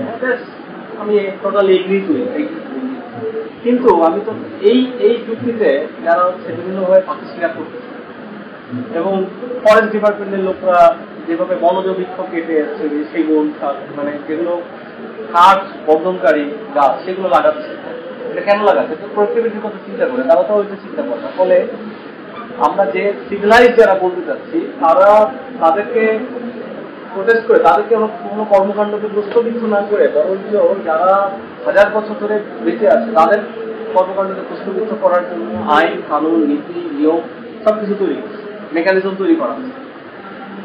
ফলে এই মেকানিজমটা ওরা বানায় নাই, ওদের সাথে কথাও বলা হয় নাই, হ্যাঁ এরকম করবো, তুমি মনে ঢুকতে পারবো না, গাছ কাটতে পারবো না, মাছ কাটতে পারবো না, কিন্তু আমরা যাই মারতে পারবো, সেরকম জিজ্ঞেস করা হয়। ফলে এটা একটা নিপীড়নমূলক ব্যবস্থা। ও যখন প্রথমেই বলে যে আমরা হাজার বছর ধরে পাখি মারি, আমরা কি পাখি শেষ করে ফেলছি? শেষ হয় না। কিন্তু আমরা যে উন্নয়ন করতেছি, আমরা যে মানুষকে, বাঙালি মানুষ এখানে ডিক্লেয়ার করছে, তখন পাখি কমে যাচ্ছে। তাহলে আসলে পাখি কমার দায়টা আসলে কাকে দায়টা দিব? এবার আমি বলছি পাখি নামে তুমি মাছটা মারো, এটা তাহলে কম পাবে, কারণ এটা আমরা করি। আমরা যেটা করি সেটা তুমি কোনো সমস্যা নাই, তুমি যেটা আমরা যেটা করি না সেটা তুমি কোনো সমস্যা। ফলে এইটা এক ধরনের আগ্রাসনী নীতি আর কি। হ্যাঁ, সেইটা আমাদের সাথে অতীতে অন্য জাতি গোষ্ঠী করছে, আমরা এখন অন্য জাতি গোষ্ঠী করছি নানাভাবে। হয়তো এটা ম্যাথিক অথবা কম স্কেলে, কিন্তু এটা উচিত না। এবং সেটা আমাদের মধ্যেও যাদের মধ্যে আর কি মতে, ধর্মে, ভাষায় অথবা জাতিতে অথবা ইকোনমিক স্ট্রাকচারে ভিন্নতা আছে, আমরা কি করি? একজন আরেকজনের উপর নির্ভর করি। এটা মূলত আপনি বেসিক্যালি সকল ধরনের এই ধরনের অপারেশনের এগেনস্টে আলাদা করতে চাই। এখন এটা কতটুকু আপনাদের কাছে কনভে করছে আমি জানি না, বাট ওদের কাছে করছে, ওরা বেশ বিষয়টা বুঝতে পারছে। হ্যাঁ এইটাই তো, তাই তো, আমরা তো মাছ ফাঁকি মারি না। ওরা তখন বলতেছে, আমি যখন দেখাইছি বেশ তারা কনভে করছে। আমি ওদের জন্যই মূলত ছবিটা বানানো হয়েছে। ফলে এটা কোনো বাংলা ভাষণও করিনি, আমি ওদেরকে বাংলা ধরে কথাও বলাই নাই। এটা তো তোমরা তো ওদের ভাষায় কথা বলো। এমনও হয়েছে যে আমি এরকম বলে দিচ্ছি, ওরা একদম অন্য কথা বলে আসছে। হ্যাঁ, তারপর আমি জিজ্ঞেস করছি তুমি এটা বলছো কেন? তাই আমরা এটাই, আচ্ছা ঠিক আছে তাহলে ওটাই ছবি। সো যদি কিছু বলার থাকে আমি বলতে দিচ্ছি না, সরি। আমার কন্ট্রিবিউশন খুব কম, বড়রা বলছি যে তোমার কি প্রবলেম বলো, আমি বলছি আচ্ছা এরকম টিকা করলে বলে যে মানুষ আচ্ছা ঠিক আছে তাহলে এটা তাহলে এবার ধরে ধরে অর্গানিক্যালি প্রসেসে বানাবো। ওইভাবে যদি বলা হয় যে একটা খুব কম্প্যাক্ট প্রোডাকশন একদমই না। এবং আমি ছবি বানানোর পরে আমি সিদ্ধান্ত নিয়েছি আমি এরকম ছবি বানাবো। এবং আমি এরপরে একটা ছবি বানিয়েছি খাসিয়া বলি, তো মৌলভীবাজার ওদের ওখানে যে আমি 3-4 দিন ছিলাম, এটা ডকুমেন্ট। ওরা পান বুঝতেছে, ওরা যাচ্ছে, আমি ক্যামেরা নিয়ে করে যাচ্ছি, এই কথা বলতে অসাধারণ একটা ICTMD কনফারেন্সে দেখা যায়, হার্ভার্ডের একটা কনফারেন্স। তারপর আমার আর একটা ছবি, সেটা আমি 2017 থেকে করছি, বলার একটা জেলেকে নিয়ে, সেটা একটা ছবি আমি নিউজিল্যান্ডে দেখালাম এই বছরের জানুয়ারি। ওটা হচ্ছে ওনার কাছে যাই, ওনার কাছে যে উনি বউর সাথে কথা বলেন, আমি ওনার কাছে বসে থাকি, যখন ইচ্ছে ক্যামেরা চালাই ওটা একটা ছবি বানানো। এবং উনি ইন্টারেস্টিংলি আমার সাথে যোগাযোগ করেন না। কেন করেন না? কারণ হচ্ছে উনি আগের বউকে তালাক দিচ্ছেন, আগের বউ ওনাকে তালাক দিচ্ছেন, এই জন্য উনি লজ্জা পাচ্ছেন। তারপর হঠাৎ করে আমাকে একদিন ফোন দিয়ে বললাম আমি তো একটা বিয়ে করছি ভাই, একদম তাহলে আসতেছি যাবো, সে আবার ফোন করো। তারপরে হঠাৎ করে গত অক্টোবরে সে আবার ফোন ব্যাক করছে, প্রায় 1 বছর পরে। সে বলছে যে তার বউ পালাই গেছে। আমার ঠিক আছে আমি তাহলে আসতেছি, আমার খুঁজে দেন না। তো আমি গেলাম, যাওয়ার পরে কোন দিনও শেয়ার করে না। তারপরে আমি যখন ফিরতেছি গোলা থেকে, তখন সে গোলায়, তখন সে সুন্দর বলছে ভাই আমি তো বিষ খাইছিলাম, বিষ খেয়ে আমি হসপিটাল গেছিলাম। তো রিয়েল লাইফ, মানে আমি অবাক হয়ে গেলাম একটা মানুষের। এবং ওই পুরো জিনিস ওনার যে ফুল কনভারসেশন, উনি বিষ খাইছিলেন, পরে ওনার কাছে গেছি আমরা। এই ধরনের ছবির মধ্যে আমি এ কারণে এটা আসলে বলছি যে এআই এই জিনিস বানাইতে পারবে, মানে একটা রিয়েল লাইফ, একটা ওকে দেখাচ্ছে ভাই এখানে বসে বিষ খাইছিলাম আমি তো মরেই যেতাম, আমি যদি মরে যাবো, অপেক্ষা করতেছি কখন আল্লাহ ডাক নিয়ে যাবে। হবে আমি সেটাই বলছি।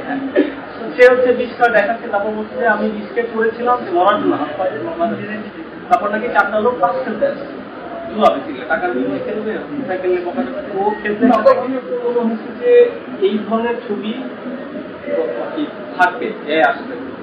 এবং আমি যে কারণে আমি খুব মনে করছি না নিজেকে যে না এআই আসলে আমি কিছু করতে পারবো না, আমি এখন থেকে সিদ্ধান্ত নিয়েছি আমি এই টাইপের ছবি বানাচ্ছি।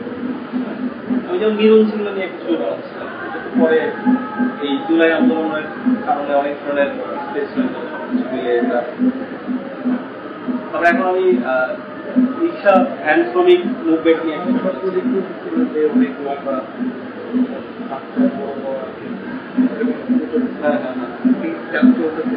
ওটা আপাতত হোল্ড করে রাখছে, কারণ ওই ছবিটা যদি বের হয় তাহলে ওটা ক্যারেক্টাররা বাংলাদেশে থাকতে পারবে। ছোট বাচ্চা তো ও স্কুলে যাওয়া বন্ধ হয়ে যাবে, আমি কথা দিয়েছি এটা দরকার হলে আমি 20 বছর পরে ওরা যদি খুব বড় প্রতিষ্ঠিত হয়ে যায় বা দেশের বাইরে চলে যায় দেন আই উইল রিলিজ ইট, বা ততদিনে হয়তো আবেদন নাও থাকতে পারে, বাট রিসার্চ হিসেবে ভ্যালু হিসেবে থাকবে, কারণ এটা ইন্টাররিলিজিয়াস ম্যারেজ আলাদা রিলিজিয়াস হচ্ছে তো। সো এইটা দিয়ে বানালে ওরা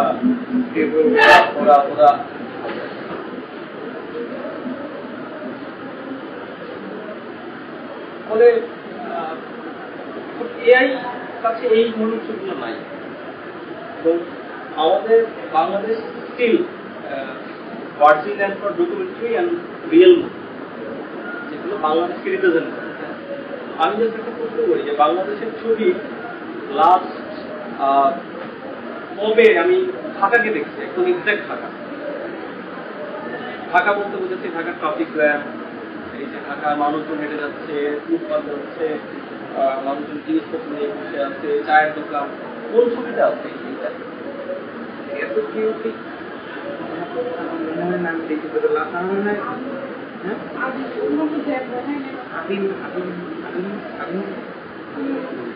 আদিমভাবে ঢাকা আদিমের জায়গা ঠিক আছে। আপনার তো আপনি তো অনেক ছবি দেখেন, আমি তাই লেগেছি এখন ছবি যে ঢাকাকে রিপ্রেজেন্ট করে যে কোনো আমি ওই অংশটাই দেখাই। চায়ের দোকান, ট্রাফিক জ্যাম, লাইফ ফ্রম ঢাকায় ছিল কিছুটা, আয়নাবাজিতে ছিল কিছুটা, যেমন ভাই বলছে আয়নাবাজিতে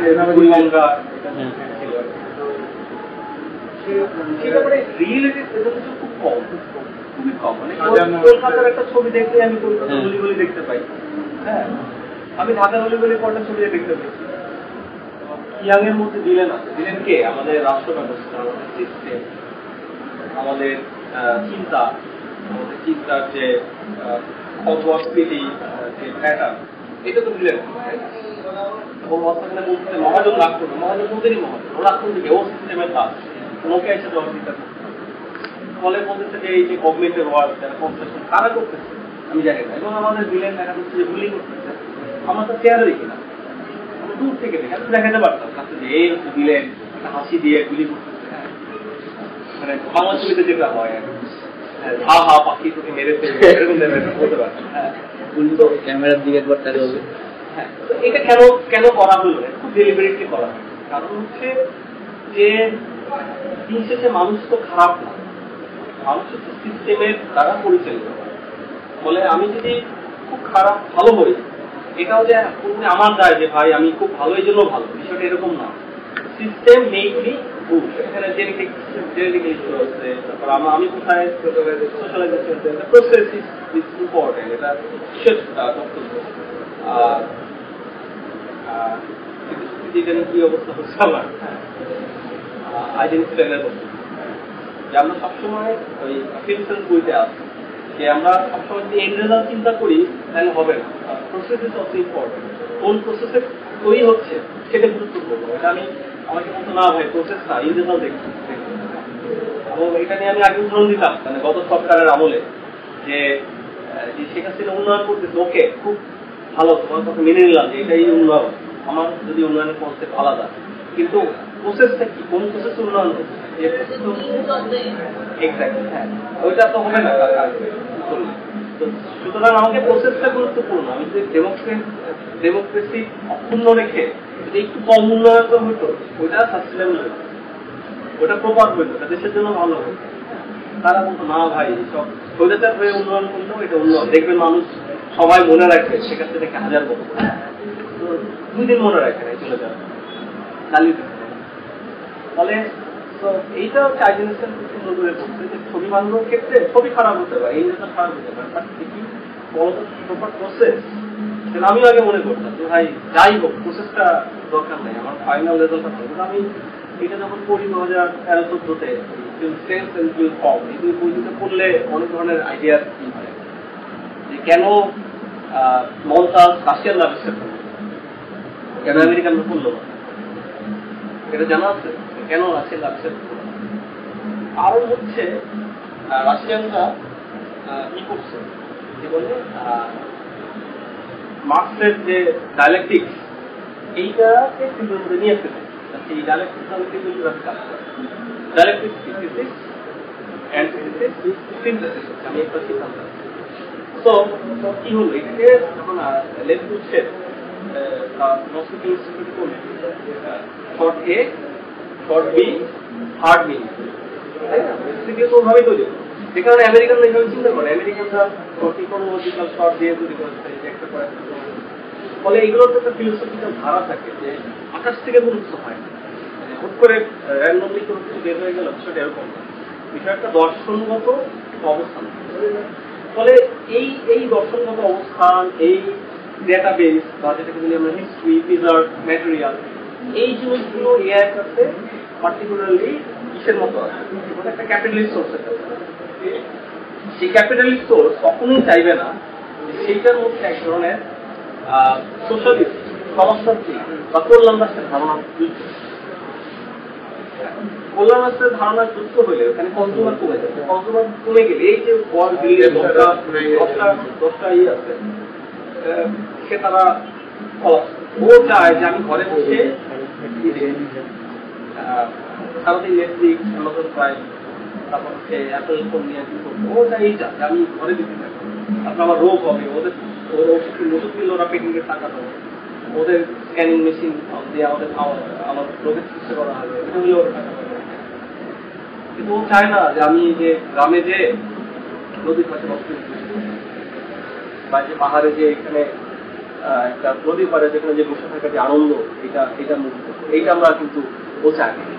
ফলে ওর যে ম্যাটেরিয়াল যেভাবে কন্ট্রোল করা থাকবে যে যে ফর্মে, ও আমাকে ওভাবে ডিরেক্ট করবে। কারণ আমি তো কপারেট করতেছি ঠিকই, কিন্তু দিন শেষে তো ও আমার সাথে কনভারসেশন করতেছে। ও ইকুইভ্যালেন্ট টু হিউম্যান বিং। আমি যখন সবাই তো নিশ্চয়ই চ্যাট জিপিটি জেমিনি ব্যবহার করে কথা বললে তো মনে হয় না আরে আমি তো এটাই চাইতাম, এক্স্যাক্টলি তাই দিচ্ছে। বেসিক্যালি ও জানে, ও আমার থেকে আমাকে বেশি জানবে আর কিছুদিন পরে যে আমার ফুড হ্যাবিট কোনটা ভালো লাগে। আমার এখন এবং যে অ্যাপেল ওয়াচ করলে আমার হার্টবিট কত, এটা ওর কাছে দেখা আছে। আমার কোলেস্ট্রল কত, হ্যাঁ আমাকে তো হাসপাতাল থেকে কি হয় রিপোর্ট মেইল করে দেয়, রিপোর্টের কপিও আছে। আমার ব্লাডে সুগারের পরিমাণ কত, এটা ও জানে। আমি কি খাই না খাই, হ্যাঁ সেটা আমি যখন করে কথা বলি, আমি ছবি থেকে আমি সার্চ দিই যে এটা রেসিপি কি হবে, পটলের রেসিপি কি হবে, তো সাথে সাথে জেনে যায়। ফলে ও ডেটাবেস আমাকে নিয়ে বিশাল বড় ডেটাবেস। এবং এটা আগে কিভাবে হতো আপনাদের জানা আছে কিনা, যে আগে আমাদের এখানে এবং ভারতে প্রচুর ডেটা সেন্টার ছিল। ডেটা সেন্টারে বসে বসে বিভিন্ন মানুষের চ্যাট দেখা, চ্যাট ভিডিও দেখে দেখে ডেটা ইনপুট দেওয়া হচ্ছে। এটা সম্পর্কে একটা ধারণা আছে। আমি কয়েকজন চিনি, হ্যাঁ কত বছর ইনফ্যাক্ট এই বছরের জানুয়ারি পর্যন্ত ছিল, এখন কোম্পানিগুলো বন্ধ হয়ে যাচ্ছে। মানে এদের যারা ইজিপ্টে বন্ধ হয়ে গেল রিসেন্টলি, এটা কি এইসব কারণে যে ডাটা সেন্টার, এটা আমি জানি না।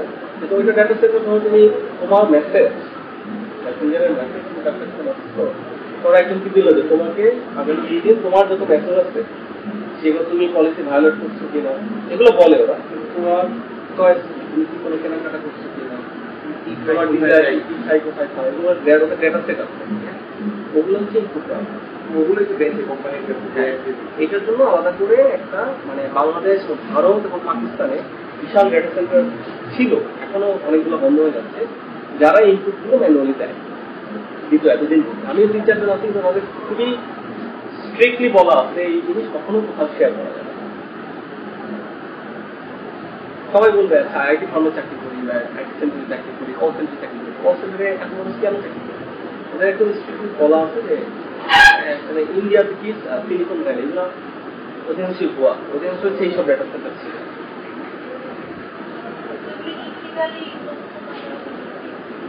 ইলিগাল না এগুলো, তো আমরা যখন কোনো সফটওয়্যার বা টার্মস এন্ড কন্ডিশনের মধ্যে লেখা থাকে ও আমার সব কিছু করতে পারে, লিখতে পারে। ইনফ্যাক্ট টিন্ডারের কাজ আছে না, টিন্ডারে একজন সে মামলা করছিল সম্ভবত 21 বা 22 আমি তার আর্টিকেলে পড়েছি ওখানে যে আমার ডেটা কি কি আছে আমি দেখতে চাই।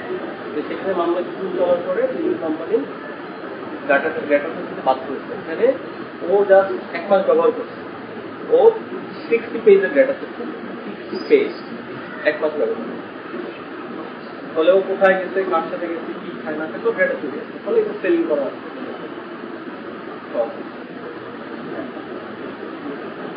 আচ্ছা, যে জেলার থেকে আমরা চলে যাচ্ছি আসলে যে এই ডেটা সেন্টারগুলো এখন দরকার। এখন এআইকে বলে দিবে যে ও বা ওর কোন কোন ধরনের আছে, মানে খাবারের প্রতি ভালো লাগা আছে আমাকে দেওয়া। ও হচ্ছে পার্টিকুলারলি ধরো যদি এটা থাকে হচ্ছে ম্যাকডোনাল্ডসের বার্গার, তখন ম্যাকডোনাল্ডস কোম্পানি করবে আপনার আজকে আমরা 2000 কাস্টমার পাই যারা ম্যাকডোনাল্ডস নিয়ে থাকবে।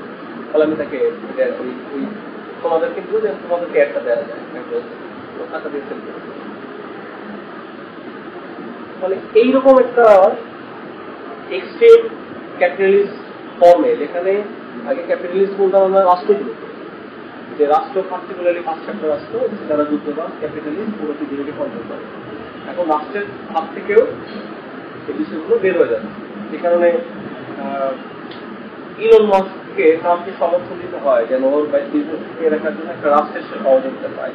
ইলন মাস্ক আগে বলতে পারে আমি প্রেসিডেন্ট ক্যান্ডিডেট হবো, দরকার হলে আমরা নিজেরাই, কারণ আমেরিকা কন্ট্রোল করতে পারলে সারা পৃথিবী কন্ট্রোল করা যাবে, কারণ ওরাই ওদের সাথে সব আইটি ফার্মগুলো আছে। এবং চীন এটা আগে থেকে এটা ধরতে পারছে দেখে চীন হচ্ছে ওদের কোনো কোম্পানিকে ওদের বাজারে লিখতে দিচ্ছে, জানে যে ওইটাই এটা পরবর্তী বিষয় লাগে। বিপদ ছিল চীনে, আমি ট্রানজিট ছিল 20 ঘন্টা, 20 ঘন্টা ফোনে ইন্টারনেট আছে, সব আছে, হ্যাঁ আমি কোনো ওয়েবসাইট বুঝতে পারছি, কারণ আমার ওয়েবসাইট ঠিকানা মনে নেই, মনে আছে শুধু প্রথম আলো আর হচ্ছে বিডিডি, হ্যাঁ আর বিডিসি সিএনএন বিডিসি সিএনএন ঢোকা যায় না। এই 3-4টা ওয়েবসাইট ছাড়া আমার কোনো ওয়েবসাইটের ঠিকানাই মনে নেই। আর বাকি যেগুলো আমেরিকান ওয়েবসাইট, ফেসবুক, গুগল তো কাজ করে না, কোনো কিছু তো ঢোকা যায় না। মানে ইন্টারনেট থেকেও কতটা মানে কি ডিসকানেক্টেড থাকা যায় 20 ঘন্টা বসে হচ্ছে। নিজেদের মধ্যে আছে।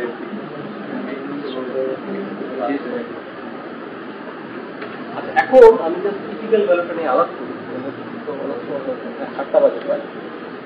এখন এআইটা কতটা ইথিক্যাল, আমি বিজনেসের আলাপ করলাম। এআই আমাদের ছবিকে সস্তা করবে, সবকিছু করবে, কিন্তু ছবিকে ইউনিক করবে। ছবিকে কি করবে, গদ বাঁধা যে ফর্ম আছে, যে এক্সিস্টেন্স ফর্ম বা যেটা হলিউড বলিউড তামিল থেকে সেই ফর্মে মানায়। তাইলে আসলে ইন্ডিপেন্ডেন্ট ফিল্ম মেকারদের আসলে ভবিষ্যৎটা কিরকম, ইন্ডিপেন্ডেন্ট ফিল্ম মেকার কি আদৌ সাধারণ করতে পারবে, বা যে ফিল্ম মানাবে না, যে ফিল্মের ক্রু হিসেবে কাজ করতে করার জন্য একটা স্কিল ডেভেলপ করছে, ফিল্ম ডিপার্টমেন্ট যে সিনেমাটা বা ইনস্টিটিউট যে সিনেমাটোগ্রাফিতে পড়ে আসছে তার কাছ থেকে কি হবে, বা যে মিউজিক ডিজাইন নিয়ে পড়ে আসছে তার কাছ থেকে,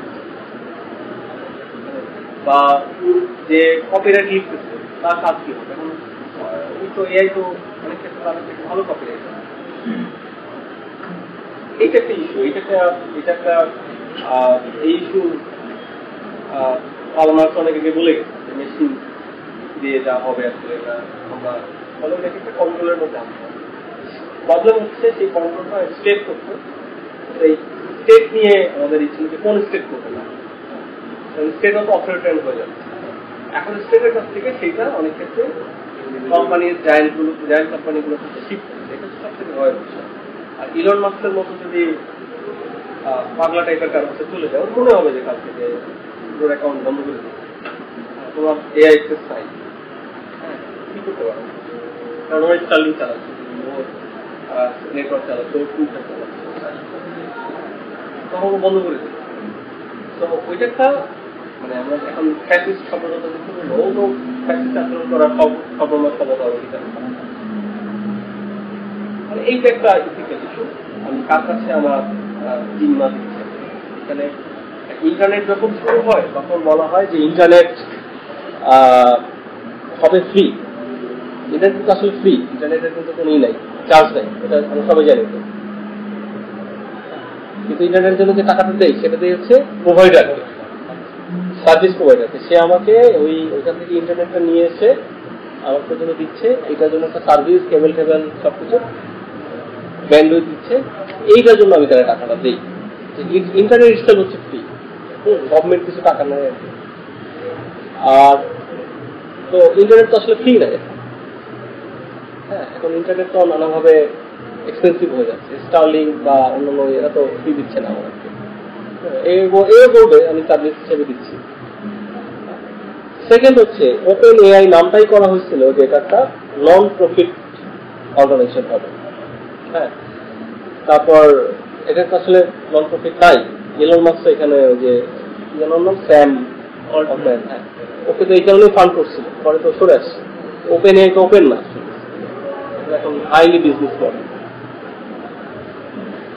এটা নন প্রফিটও না, একদম ফুললি প্রফিটেবল নাম হয়ে গেছে ওপেন এআই।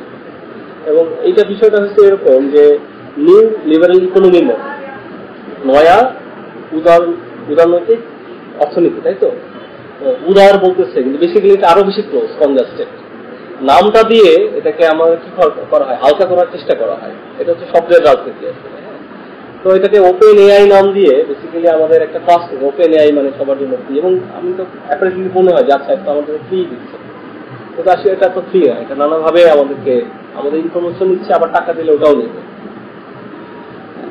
এখন ইথিক্যাল জায়গা থেকে আরেকটা বিষয় হচ্ছে আমরা ফেসবুকে ছবি দিচ্ছি, এটা অনেক ধরনের ভিডিও দিচ্ছি, ও কি এটা রাইটস আছে এই ছবিটাকে ও ডেটা সোর্সে নেয়ার? আমাকে কি বলে নিচ্ছে?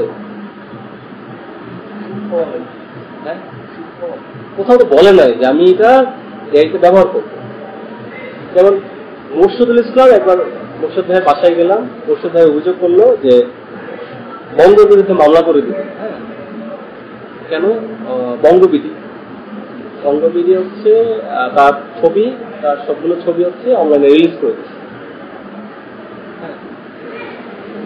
তো আমি জিজ্ঞেস করলাম বঙ্গবিডিকে আপনি বিক্রি করছেন? বলছেন আমি লেজার ভিশনকে বিক্রি করছিলাম, লেজার ভিশন পরে বঙ্গবিডিকে রাইটস বিক্রি করে। এখন ওইখানে লেখা ছিল অনলাইন রাইটস। এখন তখন তো যে ওটিটি প্ল্যাটফর্ম বলে কোনো কিছু ছিল না, হ্যাঁ, CD writes, sorry laser vision তখন সিডি রাইটস, অনলাইন তো ছিল না। তখন সে রাইটস নিচ্ছে, আমি এই করে দিচ্ছি লেজার ভিশনকে। লেজার ভিশন তো সিডি রাইটস নিচ্ছে। তো লেজার ভিশন হচ্ছে যখন বঙ্গবিডিকে বিক্রি করছে, ও হচ্ছে অনলাইন রাইটস বিক্রি করছে, কারণ সিডি তো নাই তখন, এই করে না। আর লেজার ভিশনের বক্তব্য হচ্ছে যে ভাই আমি তো একটা রাইটস নিচ্ছি, এখন সিডি নাই, আমি কি করবো? আমাকে তাহলে ওইটাই অনলাইন রাইটস হবে যাবে, হ্যাঁ, অটো, হ্যাঁ, কারণ আমি তখন সিডি দেখে করতে পারবো না। আর লেজার ভিশনে অনেক জায়গায় অনেক ছবি আপলোড করে দিচ্ছে ওই রাইটস, সিডি রাইটস দিয়ে। আর বঙ্গবিডির শাখায় আমি তো অনলাইন রাইটস কিনছি, আমার তো সিডির ব্যবসা নাই। আর মোর্শেদ ভাই বলছে আমি তো সিডি রাইটস। হ্যাঁ, এখন বিষয়টা হচ্ছে এরকম, হ্যাঁ, যে আমি তো ভাই ইউটিউবে দিচ্ছি, ইউটিউবের টার্মস এন্ড কন্ডিশনে ইউটিউব তো বলে নাই যে এআই এটা ব্যবহার করবে, কারণ এআই তখন ছিল না, এক্সিস্ট করতো না। এখন আমাদের বলছে ভাই তুমি তো অনলাইন দিচ্ছ, সুতরাং এআই দিবা এখন তো, কারণ ইউটিউব তো গুগল যখন প্রডিউস করতেছে ইমেজ, ও তো হচ্ছে পুরো এক্সিস্ট যতগুলো ম্যাটেরিয়াল আছে ওইটাকে ধারণ করেছে 19, 20, 21, 22 করে হচ্ছে বিভিন্ন ভাবে পারমিনেশন, সামেশন, এক্সট্রাকশন এইগুলা করেই যত একটা জিনিস বানাচ্ছে।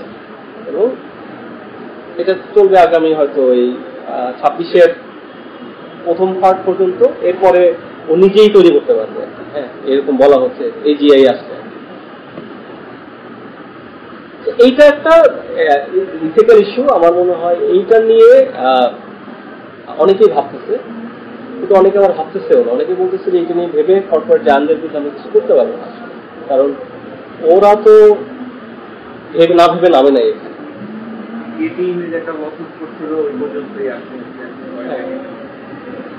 ওরা তো ওদের তো নিশ্চয়ই আইন ওরা দেখে নামতে যাচ্ছে, কিভাবে ওরা ডিপেন্ড করবে, কোথায় কি করবে, সবকিছু ওদেরকে করা আছে, সিস্টেম করা আছে, সাজানো আছে।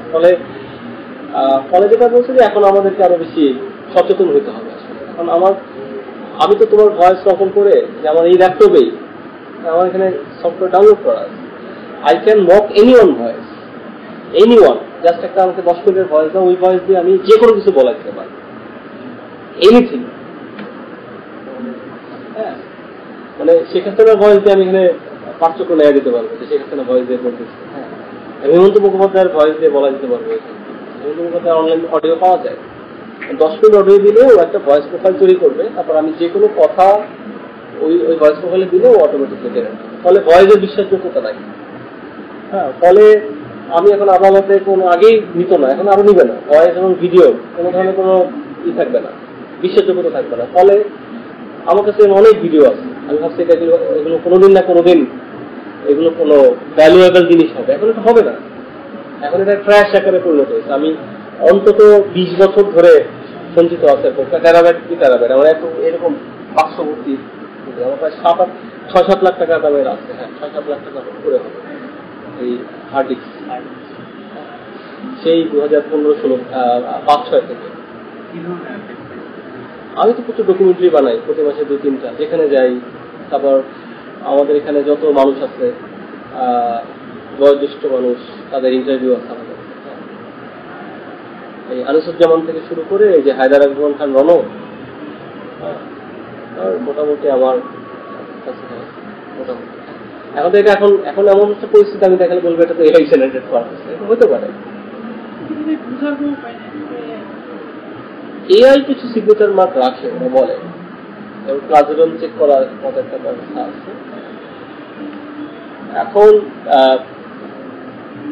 যেটা আমার কাছে ফাইনাল ওয়ার্ডস হতে পারে যেটা, যে আমি যে কারণে ছবিটা দেখাতে আমি অ্যালার্জি হচ্ছি যে এই ধরনের ছবি থাকবে আসলে আমাদের প্রেক্ষাপটে, কারণ আমাদের দেশে ছবি নাই, যেহেতু আমি নাই বলি, যে কটা আছে সেটা হাতে করে এত নগণ্য যে আমি নাই বলার চেষ্টা করি, যে ভাই নাই, তাহলে মানুষ কিছু করার চেষ্টা করি।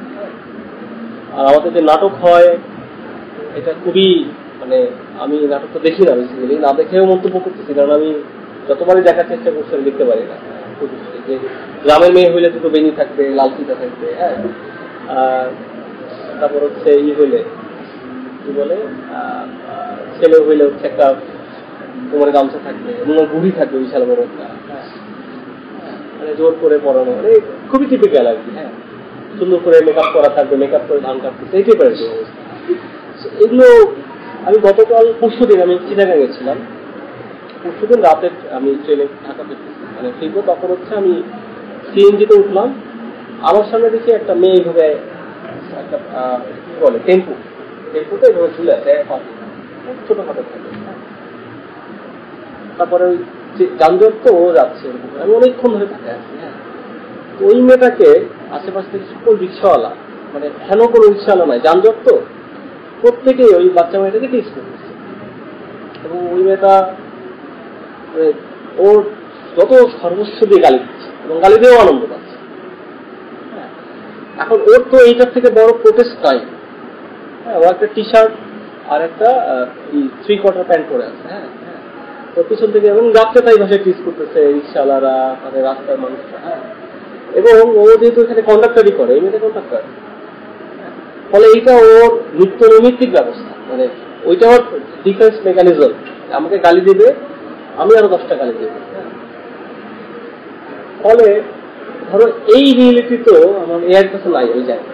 আমি ওটা দেখলাম, আমি সিঙ্গেল প্রোগ্রাম কাজতে চালাম। হ্যাঁ, আমি ওর ফেস দেখতে পাচ্ছিলাম না অনেকক্ষণ, আমার ফেস দেখলাম, ও প্রচন্ড ঘৃণা নিয়ে, মানে একটা মানুষের মুখে, মানে কত বয়স হবে, 10, 11, 12 বছর, হ্যাঁ, যে কত ঘৃণা নিয়ে, এবং ঘৃণা নিয়ে সে গালি দিচ্ছে, গালি দিয়ে দেখে আবার ভিতরে একটা লোকের সাথে হাসছে। হ্যাঁ, সো অ্যামেজিং, মানে এইটা অসম্ভব আর কি একটা মানুষের। আমি যেহেতু চট্টগ্রামে থাকতাম, ওই মেয়েটাকে একটা ডকুমেন্টারি বানানো ট্রাই করতাম, হয়তো আমাকেও গালি দিত। হ্যাঁ, ইনফ্যাক্ট আমি ওই ভোলায় যে ভদ্রলোককে নিয়ে ডকুমেন্টারি বানাতে, আমাকে প্রথম দিন দাও দিয়ে কোপাতে আসছে। হ্যাঁ, আপনি কি আসছেন এই সেই। হ্যাঁ, কারণ হচ্ছে আমি ওর ইন্টারভিউ নিচ্ছি, ইন্টারভিউ নিয়েও বলছে চেয়ারম্যানের লোক খুব খারাপ, আমাদের টাকা পয়সা দেয় না, আমাদের যা প্রাণ আছে খায় ফেলাচ্ছে। আমি তো জানতাম না যে আমাকে যে নিয়ে গেছিল সে চেয়ারম্যানের ছেলে, সে ওখানকার ক্লাইমেট ফোরামের আর কি মেম্বার। হ্যাঁ, তো চেয়ারম্যানের ছেলে সে টাকাচ্ছে বসে, ভাই আপনি যান, ক্লাইমেট ফোরাম থাকে বিভিন্ন জায়গায়, একটা ক্লাইমেট চেঞ্জের ডকুমেন্টারি বানাচ্ছিলাম, তো চেয়ারম্যানের ছিল ওখানে বসে চা খাচ্ছে। তো আমি ওনার কাছে ইন্টারভিউ নিলাম, উনি তো চেয়ারম্যানের নামে যা তা বললেন, বলে টলে আমি বললাম চলেন চা খাই। হ্যাঁ, তারপর উনি চেয়ারম্যানের ছেলে পাশে দেখে উনি আর আসবেন না, তারপর আমি বুঝলাম আমি আসবো না। হ্যাঁ, তারপর আমি ছেলের সাথে অনেকক্ষণ আড্ডা টাড্ডা দিচ্ছি, চা খেলাম, বললাম জিজ্ঞেস করলাম, কথা বললাম। তারপরে যখন এখানে আসছে আমার একটা ডাকে, আপনি এদিকে আসেন। হ্যাঁ, তাহলে আপনার খুব ব্যাপারে ফেলাবো। হ্যাঁ, কেন আপনি এগুলা নিয়ে গেছেন, আমি চেয়ারম্যানে দেখাবেন না, এগুলো বলতে চাই, কে চেয়ারম্যানে বলবো। হ্যাঁ, তবে মোটামুটি মারবে কি, মানে ওটা খুব যে আমাকে মক করছে, এই লোকটা আমাকে প্রতারিত করছে। তখন আমার মনে ছিল এটা তো ক্যারেক্টার, মানে আসলেই ক্যারেক্টার। হ্যাঁ, যে ক্ষমতা আসছে, আমি আপনি মারলে মারেন, আমি কি করবো, কারণ আমি তো জানি না কে চেয়ারম্যান হচ্ছে, ওইটা তো ভাই, ওইটা তো চেয়ারম্যানের ছেলে, এর সাথে এসে আবার চেয়ারম্যান বলছে, ভাই আমি তো বলি নাই কিছু, আচ্ছা আমি আপনার বলবো না, আপনি কি বলছেন। তারপর উনি শান্ত হচ্ছে, তারপর ওনার সাথে বসে তাকে একটি কথা বলছে, তা বলছে আপনি আর সাথে যদি আমি আসি তাহলে আপনি আমাকে ইন্টারভিউ দিবেন, তাই আসলে দিবেন, ওনারা নিয়ে আসবেন না, আমি আসবো। তারপর আমি আবার মাঝখানে একটু গেছি, উনি আমাকে বাড়িতে রাখছেন। হ্যাঁ, আমার সাথে 3-4 দিন গেছি, ওনার সাথে মাছ ধরতে বেগদাল নদীতে চলে গেছি, সারাদিন মাছ ধরে রোদে পুরে আবার আসছি। তো এগুলো তারপর উনি ওনার ট্রাস্ট এত হয়েছে যে উনি মাছ ধরতে গেছে, উনি বলছে আমার বাড়িতে থাকেন, আমার বউ আছে। হ্যাঁ, তো সে আমি বললাম একটা লোকে কি বলবে, কেউ যদি বলে গলা কেটে ফেলবো। হ্যাঁ হ্যাঁ, আমার ভাই। হ্যাঁ, তারপর আমি বাড়িতে গেছি, বাড়িতে যে ব্যাগ ট্যাগ রাখছি, তারপর লোকজন এসে বলে যে উনি তো নাই, আপনি বাড়িতে ঢুকছেন কেন। আমি সেই যে ব্যাগ রাখছি এবং মহিলার কিছু শুট করে আমি বলছি আপনি থাকবো না, সমস্যা নেই, আমি হোটেলে চলে যাবো, ওনার শুট দেবো। তাই বেটা মানুষ নয়, আপনি কেন মহিলা শুট করতে আসছেন একা একা করে। হ্যাঁ, হ্যাঁ, তারপরে ওই মহিলা আবার ফোন দিচ্ছে, মহিলাটা এটা ওনার ভাই, উল্টা পাল্টা কেন বলেন। হ্যাঁ, এই ওনারশিপ, এই যে ওন করা, এইটা মানে এইটা ডকুমেন্টারির মধ্যে আছে। আমাদের এখানে একটা বড় প্রবলেম হচ্ছে নিকেতন বেস যে ফিল্ম মেকিং প্রোডাকশন, এখন তো এফডিসি ওইভাবে এক্সিস্ট করে না, পুরোটাই তো নিকেতন বেস, যে টেকনোলজিক্যালি বলি, মেধার জায়গা থেকে বলি এবং শ্রমের জায়গা থেকে বলি, অ্যাক্সেসিবিলিটি পুরোটাই তো নিকেতন আমাদের লিড দেয়। ফলে নিকেতনের একটা বড় ঝামেলা হচ্ছে আমাদের, ইনফ্যাক্ট আমাদের অনেক বড় ভাইরা নিকেতন পাড়ায় গিয়ে তাদের ফিল্ম মেকিং যে সত্তা সেটা বিকশিত হতে পারে। এটার একটা বড় কারণ হচ্ছে অ্যাড মেকিং। একটা 30 সেকেন্ডের প্রোডাকশন বানানোতে যে কোনো এফোর্ট দিতে হয়, তারা ওইটা তো কিসে চলে আসে, রক্তের মধ্যে চলে আসে। যে তাহলে আমি 1 মিনিট বানাতে হলে তার 2 গুণ এফোর্ট দিব, 60 মিনিট বানাতে হলে তার 120 গুণ এফোর্ট দিব, 120 মিনিট বানাতে হলে তার 240 গুণ এফোর্ট দিব। তাহলে একটা অ্যাড বানাতে যে এফোর্ট দেওয়া যায়, একটা ছবি বানাতে তার সে চিন্তা করে আমাকে তার 240 গুণ এফোর্ট দিতে হবে এবং 240 গুণ বাজেট থাকতে হবে। হ্যাঁ, এটা তো সম্ভব না ভাই। ওইটা তার মানে একটা 30 সেকেন্ডের অ্যাড বানাতে নিকেতনে 20 থেকে 30 লাখ টাকা নেয়, আমি 20 লাখ টাকাই ধরলাম। হ্যাঁ, তাহলে 1 মিনিট বানাতে নেওয়া হবে কত, 40 লাখ। তাহলে 2 ঘন্টা বানালে কত টাকা, কত টাকা হবে? হ্যাঁ, 5-5.5 কোটি টাকা লেগে যাবে সবকিছু মিলে। হ্যাঁ, 4 কোটি আসে। ফলে এর কমে সে চিন্তাই করতে পারে না। এবং আমাদের এখানকার ইন্ডাস্ট্রি, আমি যে শুটিং এ যাই, আগে আমরা এখন নিজেরাই যাই আর কি, মোটামুটি নিকেতন বা কেউ 2-3 দিনের বেশি থাকতে পারে না, ঠিক থাকতে পারে না। এটার কারণ হচ্ছে কোনো ডিসিপ্লিন নাই। শুটিং সকাল 8টায় শুরুর কথা বলে শুরু হয় 2টার সময়। হ্যাঁ, 2টার সময় শুরু হয় যখন কোনো রাত শেষ হওয়ার কথা হচ্ছে 8-8টায়, শেষ হয় রাত 2টার সময়। মিসম্যানেজমেন্ট অনেক কিছু। 2টার সময় ঘুমিয়ে আবার কল টাইম দেওয়া থাকে সকাল 6টায়, ফলে ঘুমটা হয় না। ফলে প্রত্যেকটা মানুষের ফিজিক্যাল স্ট্রেংথ নাই বললেই চলে। ও টানা ছবি বানাতে টানা 40 দিন শুট করতে হয়। 40 দিন তারা 10 দিন পরে সবাই কাবু হয়ে যায়, 2-1 জন পালায় যায় আর কি, পরিশ্রম করতে না পারে। হ্যাঁ, আমি কলকাতায় শুট করলাম। কলকাতা নাকি ভারতের মধ্যে খুবই খারাপ জায়গা। আমি মুম্বাইতে শুট করতে গেছি, তখন ওরা কলকাতা খুব বদনাম করছে এবং সুনীল কাটেল নামে একজন সিনেমাটোগ্রাফার বাংলাদেশে এক ফিল্ম করতে আসছিল টিটু ভাইয়ের একটা ছবিতে, টিটু ভাইয়ের। তখন সে বলছে কলকাতার মতো বাজে জায়গা আর নাই, ওরা 8টার শুটিং এ 8:15 আসে। হ্যাঁ, তো কলকাতা খুবই খারাপ, 8টার শুটিং এ 8:15 আসে। হ্যাঁ, আমি কলকাতায় যেতে আমি খুব এলিয়ে এসেছি যে আরে 8টার শুটিং 8টা তাও, এবং কিন্তু 1টার শুটিং 1 মিনিট দেখতে হবে না, ওই শুটিং শেষ হবে, খামে ধরে টাকা দিয়ে চলে যাবে, খেয়ে দিয়ে একদম 1 মিনিট দেরি হলে আবার পরের শিফটে টাকা দিতে হবে। ফলে ও খুব প্রপার প্যাকেজে, proper physical strength, financial strength maintain করে ও ছবিটা বানাতে পারে। হ্যাঁ, আমরা পারি না, কারণ আমি যে দুটো ছবিতে কাজ করছি, দুটো ছবির আমার অভিজ্ঞতা খুবই ভয়াবহ। দুপুর বিকাল 4টায় শেষ হওয়ার কথা, সেটা রাত 4টায় শেষ হচ্ছে, এমন অবস্থা, কোনো ছুটি নাই, কিছু নাই, ওই বাজে অবস্থা। মুম্বাইতে অনেক বেটার, অনেক প্রফেশনাল, কিন্তু মুম্বাইতে নাই, মানে বন্ধুত্বমূলক সম্পর্ক নাই, এভরিওয়ান ইজ ফুলি প্রফেশনাল। হ্যাঁ, তোমার সাথে কাজ শেষ, ওকে টাটা বাই বাই, হ্যাঁ আমি চলে যাবো, আমার আই হ্যাভ আলাদা গ্যাং, ও সন্ধ্যার পরে ও চিল করবে, তোমার সাথে কোনো আলাদা নাই। আমরা যে ধরনের ছবি বানাতে চাই, যে একটু সবার পার্টিসিপেশন থাকবে, যেমন আমি খিয়াং বানানোর সময় ওদের সাথে কথা বলছি, আচ্ছা এটা এরকম হলে কেমন হবে বলো, আমি জাস্ট কোলাবরেট করছি। আমি ছবিতে বলতে পারি যে আমার ছবির উপর আমার কোনো কন্ট্রোলই করি নেই, অলমোস্ট যা হওয়ার হবে আর কি, এটা তো আমার কোনো প্রজেক্ট কাজ না, বা আমার কোনো অ্যাসাইনমেন্টও না। ফলে কিছু ওরা হইলেও হলো, না হলেও না হলো, আমি এইভাবে চিন্তা করছি, বরঞ্চ ওদের কথাটা থাকে, ওরা যা চায়। ওদেরকে দেখাইছি কয়েকজন এসে, আবার যারা গ্রামবাসী ছিল রাত্রেবেলা আসতো, ওরা তো প্রচুর পাহাড়ি ঢাড়ি খায়, ওখানে বসে হচ্ছে এটাকে, আমি বললাম দেখো তো এটা কেমন হচ্ছে, কিন্তু না এটা হয় নাই, এটা বোঝা যাচ্ছে না।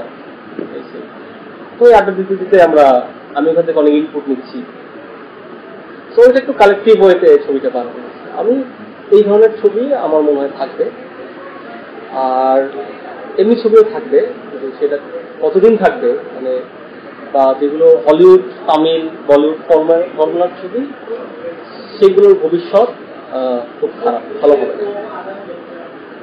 আর কোনো কিছু অ্যাড করা আছে? আপনার কাছে জানতে চাই যে যখন ফুল লেন্থ ফিল্ম বানানো হবে, জাস্ট এআই বানায় দিবে, তখন কি দর্শকরা সিনেমা হলে যে ওটা দেখবে?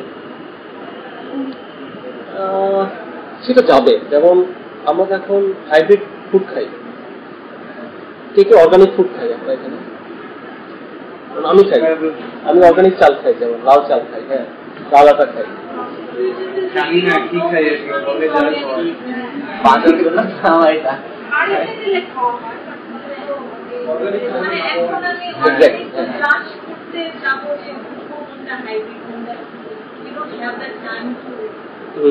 মানে এইটা হচ্ছে তোমাদের শরীরটা এখন যথেষ্ট তরতাজা আছে, এখন টের পাচ্ছ না। যখন ধরো নানা ধরনের কমপ্লিসিটি তৈরি হবে, হ্যাঁ রোগ টোগ বাঁধবে, তখন বলবে যে ডাক্তার বলবো আচ্ছা ভাই আপনি প্রসেস ফুড খান না, এই করে না, তখন হচ্ছে আমাদের দেশি মুরগি খেতে হবে। হ্যাঁ, বিষয়টা এরকমই হবে যে তুমি ফার্ম মুরগি খাবা নাকি দেশি মুরগি খাবো।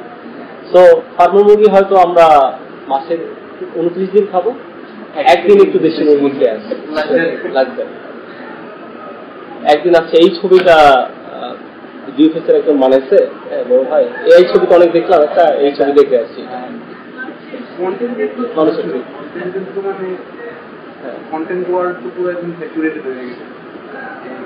এটা হবে, এটা মানে মানুষের তো অভ্যাস হইতে হবে, মানে যে ইউটিউব হচ্ছে যে এআই কন্টেন্ট এত স্যাচুরেটেড হয়ে গেছে, ওর মনিটাইজেশনের নতুন পলিসি। হ্যাঁ, ও তো ভাই ওর তো বারবার কিভাবে কাজ করে, এটা আমার কাছে অবাক লাগে মাঝে মাঝে। প্রতিদিন এত ভিডিও আপলোড হচ্ছে এবং ও দিয়ে যাচ্ছে সবাইকে, আচ্ছা যত কিছু দাও, কোনো সমস্যা নাই। ওকে অ্যাড দেখাইতে পারতেছে, ওর একটা স্বাস্থ্য আছে, কিন্তু ধরেন যে অভ্যাস হচ্ছে এই যে বিড়ালের যে কতগুলো ভিডিও, বিড়াল হচ্ছে যে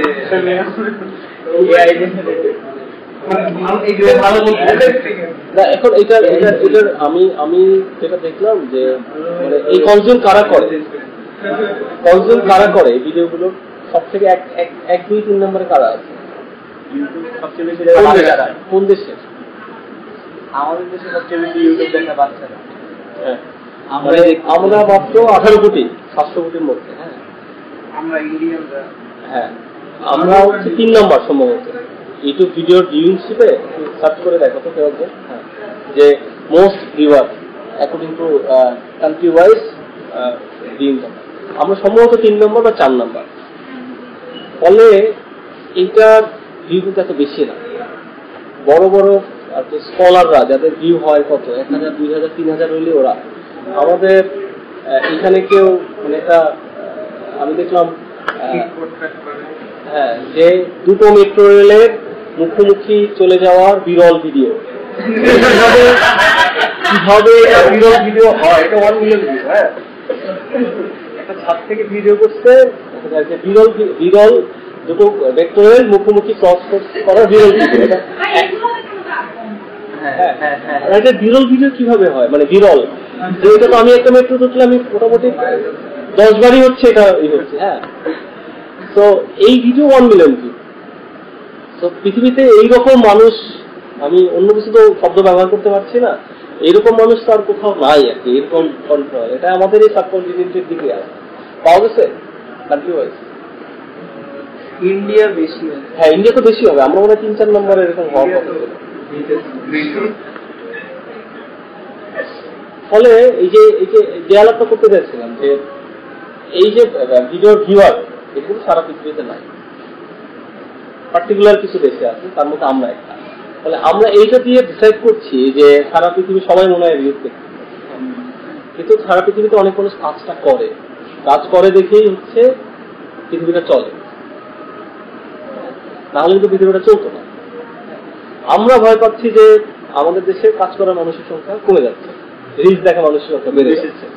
হ্যাঁ, ফলে এই দেশটা যে কোনো মুহূর্তে ফল করতে পারে, এইটা হচ্ছে আশঙ্কার বিষয়। ফলে কনজিউমার যখন বেশি হয়ে যাবে প্রডিউসারের থেকে, এটা বেসিক রুলস, তখন হচ্ছে আমার হবে না, মানে আমি কি প্রডিউস করবো আর কি। হ্যাঁ, তখন সবাই ভিডিও প্রডিউস করবে, ডাক্তার ইঞ্জিনিয়ার কে হবে, ওইটা একটা। অনেকে এখন কৃষি খাতে ইনভেস্ট করতেছে। আমার অনেক কিছু বন্ধু, তারা ফিল্মের কাছে ব্রাত্য আমিন, সে বাড়ি চলে গেছে। হ্যাঁ, আমার কয়েকজন বন্ধু কক্সবাজার চলে গেছে।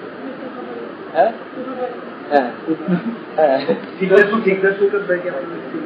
আমার শুনিয়ার অনেক শুনিয়ার। হ্যাঁ হ্যাঁ, ও তো আরো অনেক আগে গেছে, ও তো কত 14-15 দিকে ছাগল পালা শুরু করছে, অনেক অ্যাডভান্স। তো ঝামেলা ছিল হচ্ছে একটা ভাইরাসে ছাগল মরে গেছে। এনিওয়ে, সো ফলে এগ্রিকালচারটা হবে, মানে আমি যেমন খুঁজতেছি যে কি কাজ হচ্ছে এআই রিপ্লেস করতে পারবে না, ওইটার একটা ব্যাকআপ নিয়ে রাখতে হবে।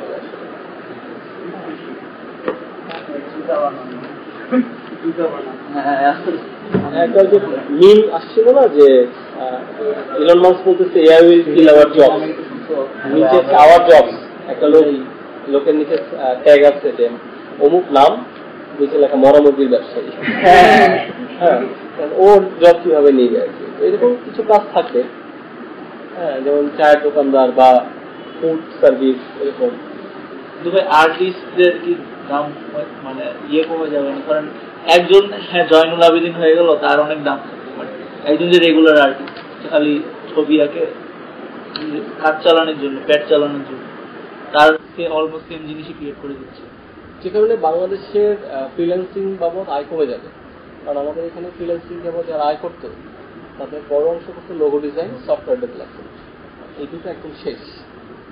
এটা আয়টা আরো আগে কমে গেছে, কারণ এদেরকে আমাদের গভর্নমেন্ট পেট্রোনাইজ করে নাই, তাদের বড় একটা অংশ বাইরে চলে গেছে, অথবা যারা বাইরে যায় না এখানে আছে, তারা হচ্ছে সব টাকাটা দেশের বাইরে রাখছে। হ্যাঁ, আমরা যেমন আমি একটা সহজ একটা উদাহরণ দিই। আমরা একটা প্রজেক্ট করলাম IUCN এর, সেই প্রজেক্টে বেশ ভালো অ্যামাউন্ট ছিল, বেশ ভালো অ্যামাউন্ট, এটা অলমোস্ট ফুল লেন্থ ছবি বানানোর বাজেটের মতো, মোটামুটি মানে এত না। সো ইন্টারন্যাশনাল প্রজেক্ট, আমরা বললাম যা বেশ ভালো টাকা পেয়েছি, এটাতে কাজ করবো। আমাদের ইন্ডিয়ার মেঘালয়, মণিপুর, তারপর এদিকে বাংলাদেশের সিলেট জোন থেকে শুরু করে মেঘলা পর্যন্ত বানালাম। আমরা তার টাকা হিসাব করলে টাকাটা বাংলাদেশে ঢুকলো, আমরা তুলতে পারতেছি না। বলছে এটা কেন টাকা, এত টাকা আপনাকে কেন দিচ্ছি, এটা বাংলাদেশ ব্যাংকে জবাব দিতে হবে। তো আমি সব জানলে, এবং এই টাকা সাধারণত কেউ ঢুকায় না, যেটা করে দেশের বাইরে কোথাও ব্যাংকে রেখে দেয়, কারণ এখানে ইংল্যান্ড আমেরিকার অনেক ব্যাংক আছে যারা ওখানে আমি অ্যাকাউন্ট খুলতে পারবো, অ্যাকাউন্ট খুলে ওরা রেখে দেয়। মানে ফ্রিল্যান্সাররা, বাংলাদেশের ফ্রিল্যান্সার সবাই তাই করছে, অনেক বেশি এটা করে, কারণ ওদের টাকা রাখলে ওদের লাভ। আর বাংলাদেশে এই টাকাটা কেন ঢুকতেছে এটা নিয়ে আমাকে জবাবদিহিতা করতে হবে, কারণ ওই সময় হচ্ছে যে all the prime ministers man, আমরা একটা এইটা ওইরকম কোনো ডকুমেন্টারি কেনা ফার্ম কেনা, এটা ওকে। আমি মোটামুটি 1 মাস ধরে কাগজপত্র দিলাম, দেওয়ার পরে টাকাটা আসলো। তখন ইউরো রেট ছিল হচ্ছে 128 টাকা, আমাকে ইউরো রেট ধরা হলো 93 টাকা, হ্যাঁ, এবং তারপর 10% টাকা কেটে রাখলো ট্যাক্স হবে। তা আমি প্রত্যেক ইউরোতে লস করলাম হচ্ছে ওদিকে 28 টাকা, আর এদিকে হচ্ছে 7 আর 10 কত টাকা, 28 আর 7 কত, 35 আর 10 45 টাকা। প্রতি ইউরোতে আমার 45 টাকা গভর্নমেন্ট কেটে রাখে। এখন পরে আমি তো খুব দেশপ্রেমিক হওয়ার এসেছিলাম যে বাংলাদেশে টাকা আসবে, বাংলাদেশে ভালো হবে এই। তো আমি যদি আমেরিকার টাকা এসে রাখতাম, আমার তো 45 টাকা কাটতো না প্রতি ইউরোতে, হ্যাঁ, বা ইংল্যান্ডের ব্যাংকে, ইংল্যান্ডের নাম দিয়ে খুলতে পারবো, কোনো লাগে না, বাংলাদেশের পাসপোর্ট দিয়ে খোলা যায়, বা একটা ইমেল অ্যাড্রেস দিয়েও খোলা যায়। বরঞ্চ ওই ডলারের দাম বেড়ে গেল না তখন 85 থেকে, এটা বরঞ্চ আমার টাকা এখন ফুল এফেক্ট অনেক হয়েছে, আর আমি ওটা অলমোস্ট কোনো লাভই করতে পারলাম না, কারণ আমার অনেক জায়গায় শুট করতে হবে। ওটা যে পোর্টফোলিও হয়েছে, আমার ফিনান্সিয়াল কোনো বেনিফিট হয় না, কারণ আমার হিসাব তো ছিল অন্য, হ্যাঁ। এবং আমি শুনছি রেভিনিউস আসলে আমি ধরা বলছে আরো 2% টাকা অ্যাড হবে, এই সিদ্ধান্ত জানি। ফলে এটা ফ্রিল্যান্সার আগে থেকে জানতো, জানার ফলে ওরা যেটা করতো, সবাই টাকাটা দেশের বাইরে রেখে দেয়, যারা পারছে বাইরে রেখে বড় হয়েছে, তারপর ওরা চলে গেছে। ফলে এটা হচ্ছে দেশের পলিসির প্রবলেম। এটা আগের গভর্নমেন্টে যা করছে, এই গভর্নমেন্টটাও কোনো পরিবর্তন দেখতেছে না, এরা সেই ঘটনাই করতেছে। ফলে এই পলিসিগুলো যদি ভাই তুমি টাকা আসবে, তুমি ওপেন করে দাও, যত খুশি টাকা আসবে, হ্যাঁ, কাউকে আমি কোনো ফ্যাট ট্যাক্স কিছু কাটবো না, প্রপার রেট দিব, হ্যাঁ, কোনো সমস্যা নেই, আমাদের এখানে তো টাকা হয়ে যাবে, তো আজকে দিবে না, কিন্তু যেতেও দিবে না, কিন্তু ওইখানে দেখা যাবে যে একজন 1000 কোটি টাকা দিয়ে বাড়ি বানাইছে। এনিওয়ে, অন্য আলাপ চলে যাচ্ছে আমরা। সো